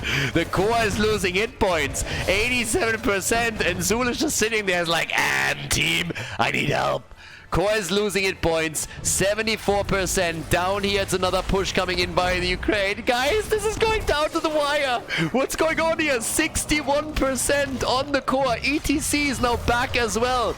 ETC is back. Sonya's gonna fall. Sonya's gonna die now. She's dead, but what can they do down at the bottom of the map? They need Kelthas back. 10 seconds. This could still be game. That Punisher is baited into the middle. They're trying to take him down as quickly as possible. 61% on the core of the Ukrainians, but they're still fighting here. They're still fighting. Keltas is back. Keltas is back. The stun on Cassia, and she is gone. Cassia is gone. The heals are in. The Punisher is about to be defeated. Everybody else is moving in. We're going to game 5.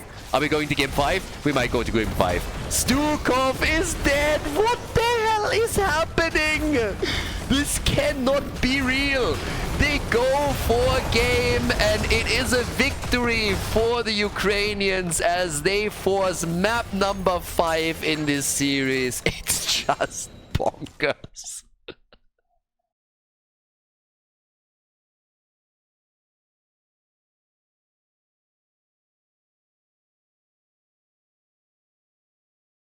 Brax's holdout. We're going the distance. I can't believe it, guys, but we're really here. The final map in the best of 5. This is, I believe, the second match today that went the distance. And interestingly enough, as was pointed out in Twitch chat, the Ukrainian team is now playing for the 3rd time in this qualifier. And with qualifier, I mean the round of 8, not the previous group stage. On the 5th map. They played on map number 5 against Poland, where they lost. They went to map 5 against Finland, where they won. And now they're going up against Spain here. They also made a bit of a tactical move, or at least I assume that's what it is, because Blu-ray is now not playing with them. They play with their sub-player. They play with Ice Corp. So maybe the fact that we're now heading into Brax's holdout and they have a different strategy planned, maybe it's a hero pool thing. Maybe he just needs to go to bed and his mom is just nagging him the entire time. It's like, it's 11 o'clock, you need to go to bed. School is starting early tomorrow. I mean, they have an hour difference to us, and it's already 11 o'clock over here, so I guess it's midnight for them, so it could be either. But yeah, we're going again. We're going game 5. Tracer and Genji have been banned last time. But instead of that, Suljin is getting the axe for Braxis. If I'm Spain, then honestly, I'm sitting here and I'm thinking, like, how is this happening? The Horrifiers that we saw from Arabano on the 4th map murdered them. Melganis got caught by it, I believe it was 2 times, 3 times in those last fights, and every time it happened, he just was crushed. And then they played a 5 versus 4. So big plays. Genji is up, and so is Tracer. Braxis holdouts, Genji insta-pick. No hesitation. Genji is not banned, pick him immediately.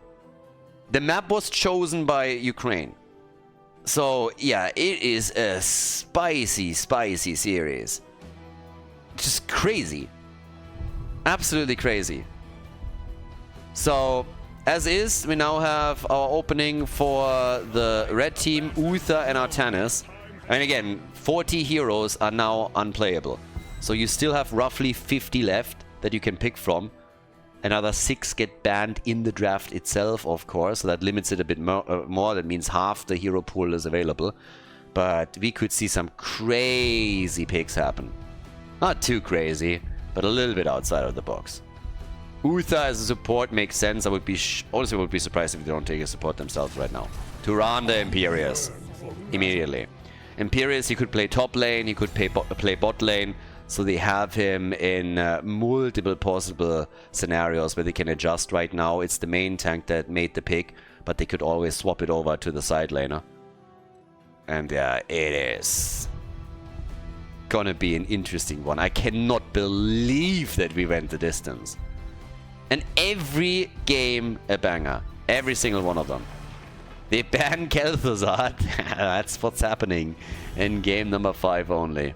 Khaldor gets banned. Everybody is just looking at this and thinking about, okay, what are possible picks that could murder us here? What is a choice that the opponent can make where they can completely catch us off guard and that we might not be prepared for? Think outside the box a little bit. A bit of an idea what's going on there. And well, right now on Braxis, we have a final ban for Spain and they get rid of Jimmy. Reina eliminated. And the double pick for the Ukrainians. Holy hell, what a series. Yeah. I'm interested in Lopaka's pick. And yeah, what is he gonna get now?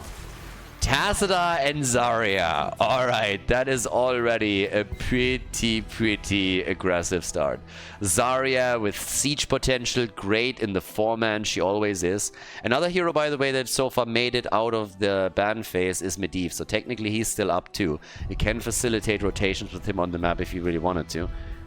But yeah, let's see what they are gonna get now. A double pick, final 2 picks for Spain. Final map, final picks. They go for it. They were joking about it in the draft. It's Cho'Gall. We have Cho'Gall on the final map between Spain and Ukraine. No way.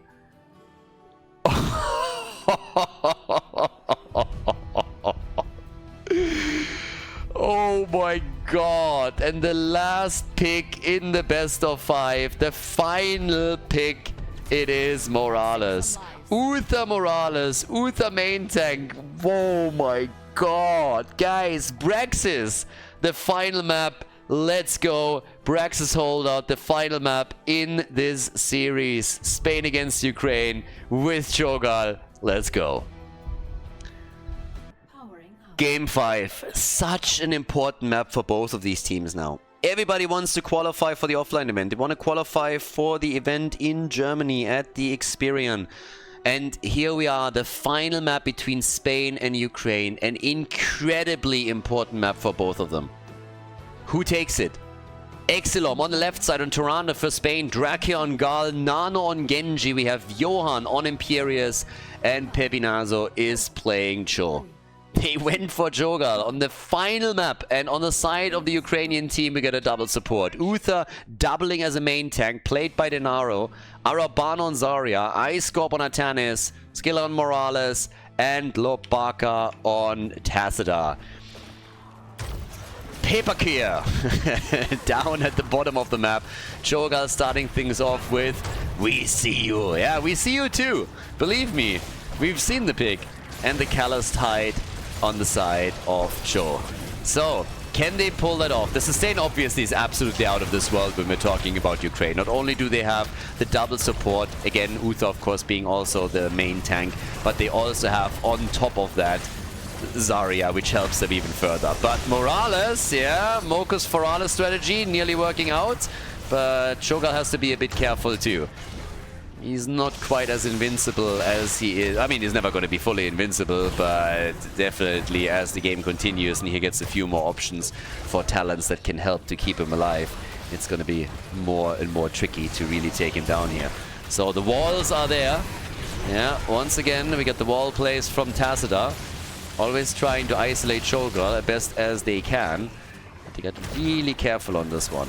And Tyrande, she has a lot to do here. Needs to get those stuns out, needs to make sure that she stays far away from them so that she doesn't get stunned herself. And she needs to keep Shogal in play, which is not going to be an easy endeavor one way or another, especially with all of the poke that is happening. And there it is again. The wall is through, but they survive, at least for now. They will have to send Tyrande back eventually, unless she still has a fountain cooldown that she can tap. And I guess this might be Genji dying. Nope, not yet. So, 12% on the beacon progress. Up at the top, it is the side lane play with... Yeah, well, side lane play, the main tank player is playing actually side lane now, since he's on Imperius. Shogal's still alive, but look at that siege. The siege with all of that added sustain that we are now seeing from the Ukrainian team is obviously bananas. And they will at least initially get the progress here. So Genji can help out and continue to proc here. But with Imperius now making a move over and both teams hitting level 4, it also means that they really need to take control, because up at the top, Imperius has taken over for the team. So they're equalizing this. They want the kill. Good stuns, but the sustain is insane. So much heal and then the shields. We have, by the way, the speed barrier claimed. And I'm not sure if there was a smart choice to get Imperius down to the bottom of the map. But of course, as they're losing ground, they have to do something. With level 4, we now get the Rising Dread, and we also get the Seared Flesh. Another isolation play. Shogal playing with vision a bit, but now that it's a 5 versus 2, he's on the run, and he escapes. He actually escapes. Yep, Artanis came back down. Level 5 versus level 4. Not a single kill yet. We get the shield surge here. But the strategy of the Ukrainian team is pretty clear. They're coming in and they're trying to push, and just siege through all of this. And so far with decent success. I mean, this fort has taken a fair amount of damage already. And they're trying to get more done as they're sieging up again. Topside, Imperius against Artanis continues, and Genji is just looking to see if he can maybe at some point engage from the side and make a bit of a move there. So far, that hasn't really been the case. He's also always threatening to take back that beacon in the back. But there's no real kill potential yet for them. I mean, this is a little bit of a domino situation, of course. Once that they get multiple kills, or one kill, the dominoes might fall. This is a house of cards that being built by Ukraine, and as long as nobody falls, that's fine. But the second that they're starting to bleed heroes, the sustain is going to drop off, and it's a problem. But it is Imperius that falls first. So the Ukrainians, they are sieging up like crazy here. And Shogal gets again walled out, and that is a big play by Ukraine. Not only do they have the kills right here against Shogal and against Imperius, but now it opens up the map for them. They get the objective, or at least they're threatening to. Genji is preventing it for a few more seconds up at the top, but they get the fort down at the bot lane. This is exactly the problem. Now the momentum swings heavily in favor of the red team. And they want to end this early. They don't want to allow for a late-game Shogal. They want to shut this down as quickly as they possibly can. So once again, another attack happening over at the camp, but the camp gets already claimed. And Shogal is not making any inroads at this point. Spain, they had a big opportunity on Infernal Shrines to take the win, take the series, but now they are in real trouble. They still don't have a level 7 talent. And eventually, that Zerg wave is gonna get claimed. It's all up at the top where Artanis is facing off against Genji now, where all of this hits, but they're just sieging through the bot lane even further. And Spain, yes, they're getting finally a level 7 talent that they can play around with. Up at the top, it is Imperius that says hello, since Genji is starting to have trouble. The Augur Rampage is in. We got the Flash of Anger now too, and Shogal is still trying to push them back just a little bit, but with good damage against Zarya here, but definitely not enough to seriously threaten this. So as the attack at the top is focusing on Imperius, and he for some reason did not try and get away, even before he got swapped, it's gonna be 98% against 12. Uh-oh. Spain might have miscalculated. They might have miscalculated heavily. Another attack against Tyrande, she gets away, and Denado is alive. Denado is alive. 2 supports and Zarya. They just can't get the kills. 4 kills to 0. And now it's going to be a big Zerg wave for Ukraine. And guys, look at that lead in experience. Massive, massive lead for them right now. It is a bit of a disaster, to be honest. They are getting crushed. If they can catch... I mean, again, what they need to do is they need to bridge the gap in experience and get on level 10 abilities together with their opponent. And I don't know if they can. It is an insane sustained composition that gets played by the Ukrainian team here. And it's going to be really, really tough. If they get additional kills now and maybe even get the keep here, this is going to be a nightmare. The walls are already up. Shogal trying to escape. Might be able to get out here. Is able to dash away, but this is still not over. A stun and a kill as Genji falls. And now the siege on the keep at the bottom of the map is happening. And with level 10 abilities, this might even be game. I'm not even joking. They're going to get the keep 100% and they're going to try to go for the game right here. Or at least they could. They could try and siege up on it. Johan has to retreat. Keep is gone. They want to end it early. They outdrafted them clearly in this case. And it is an absolute nightmare for Spain after they clawed their way back into this multiple times, took the lead, and were so close of winning it. But now they have to be careful down here. The Guardians are still alive. Level 10 is still not ready for them. They lose Imperius. Cho'Gall is buying time as much as he can. Genji has to retreat too. Is Hearthing back. The core is losing hit points. They're taking the Guardians out in the back. Cho'Gall is alive. He's still alive. But they're losing the core. They're losing the game. 67% Genji. They need kills and they just cannot get them. The red team is retreating. Level 10 is about to be ready. They need kills and they need them quickly.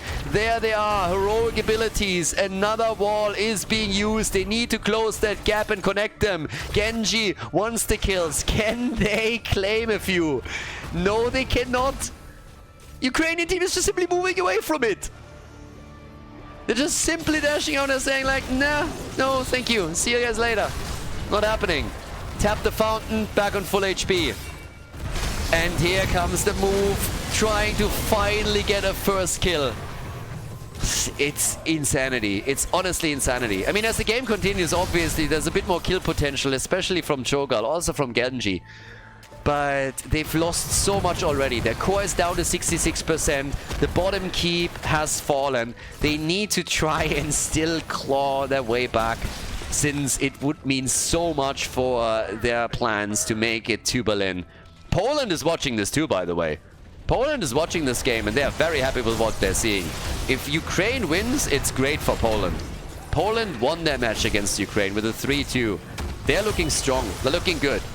And this would be great for them. I mean, they're not qualified yet, but it would definitely play into their cards. It would be much more difficult for Poland if Spain wins this, because the two teams would very likely be locked into a battle for the victory there. But right now, beacons are activating again, or at least they will soon. They're still looking for kills, still looking for opportunities here. 22 stacks by now also for Tyrande. There's a camp at the bottom of the map that is at least allowing them to pressure this wall a little bit. But this is, of course, just pales in comparison to what we're seeing from Ukraine if you consider that they already have taken a keep down. And the ult of Imperius misses. There's another stun as they try to go for Genji. They can't get him. Damage in the back line. Cho'Gall once more. Genji looking to see if he can connect the X-Strike, get some damage done, but it's just not enough. And Artanis isn't even here. He's taken control over the bot lane. Heal, heal, heal. Shield, shield. Quick escape. They can't kill anything. Level 13 is ready. They cannot kill anything. They haven't gotten a single kill yet. Genji has taken down the bottom beacon again for the team. They're poking. Cho'Gall is at 53,000 damage. Well, Gall is. Cho'Gall is at 88. But they can't get any kills. There's too much heal. There's too much sustain. They just don't have the damage output right here. It's a total nightmare. They need to get into a position where they can finally break the first pillar. Take one of the supports down. Drop Zarya, drop Morales, drop Uther, drop one of them. Once that happens, they got a chance here. But as is, they are just running into a wall over and over and over again. They need to coordinate this perfectly. And the top fort is getting attacked. At the bottom, we have catapults pushing towards the core. They are on a timer. Imperius moves to the bottom of the map to take down the catapults. He has to. In comes Genji again. They're trying for Zarya maybe. Shield is already out. Shogal with damage, but it's just not enough. In comes Tirana with their ult, and Morales is finally dead. They got a kill. Where's the follow-up? Where's the follow-up? They go for Artanis, and they can maybe get a kill. They're not there yet. The swap. Genji, Tacita, Archon, X-Strike. He gets stunned and he gets killed. Johan wasn't with the team right away. Maybe they could have made a move there. Now Tacita is getting attacked, and he dies. Finally a few kills for the Spanish team. They go for Zarya. They take her down too. Momentum. Momentum is all they need. They need a snowball that turns into an avalanche. And they need an objective. They need structures. Finally, a bit of progress on the beacon, and they can go for the top for the take it down and also eliminate the fountain from the opponent's team. The Ukrainians taking a bit of a beating in the last encounter. Level 13 talents on both sides. That gives us the Twilight Veil and the Twilight Nova. Again, down at the bottom of the map, looking for another kill, looking for more, looking for the beacon. Getting a bit more progress done here. Momentum. Spain is still clinging on to this game. They're still trying to do what they can in order to maintain the hope. Hope dies last. Genji in the back. Shogal again with the aggression. Could go for the ult. Goes in and connects it on Morales. And that could be a kill. And it isn't. Morales survives again. The stuns. Genji. And he's dead. Genji is dead. So many times they don't have the entire team here when they're engaging into these fights, and it is tough. But the objective is there. They lost Genji, but they get the big Zerg wave. What can they do with it now? Oh, nice double stun. Really nice double stun. Shogal, maybe a bit too deep. Oh, the double kill. They get Tacita and they get Artanis. Only a dead Protoss is a good Protoss. What is going on? This game is bonkers. We could have nearly had an 8-minute game as the Ukraine went for the core and dropped it to 66%. Now all of a sudden the fort falls, and Spain, they're keeping the hopes and dreams alive. Genji at the top, taking the wave out, making sure that a second keep is not being threatened. And at the same time, the teammates moving over to the keep. It's not gone yet, but there's the big chance. 82,000 damage by Gal. 82,000. 16 is ready, and they take the keep down. The keep is gone, and we are dead even in structures in this game now. Dead even. Only the core is a little bit lower. That's still true. That hasn't changed. And they try to go for another kill, aren't they? Genji isn't here yet. He's slowly moving in. They're trying to move over to the top here. Going for Artanis. The ult. The ult. The damage. Artanis low, but they cannot claim him. They can't get the kill just yet. They go for Morales. Morales, the stun. And Morales is dead. Morales is dead, and Zarya follows. This is insane! What a series! This is nuts! This is fucking nuts! What am I watching? This is game number 5, and it looked for so long as if the Ukraine would just walk over the Spanish team. They stayed alive. They brought Shogal into the late game. Now he nearly dies to the core, but they're bringing the pain. They want to end it all. They want to claim victory here. This cannot be happening. What is going on in this series? This is mind-blowing. What am I watching? What's happening here? 10 kills to 8. Spain! Vamos! Spain is taking it. Vamos, España. They're going in and they're claiming victory. They take the Ukraine down with a 3-2 victory in the best of 5. Insanity.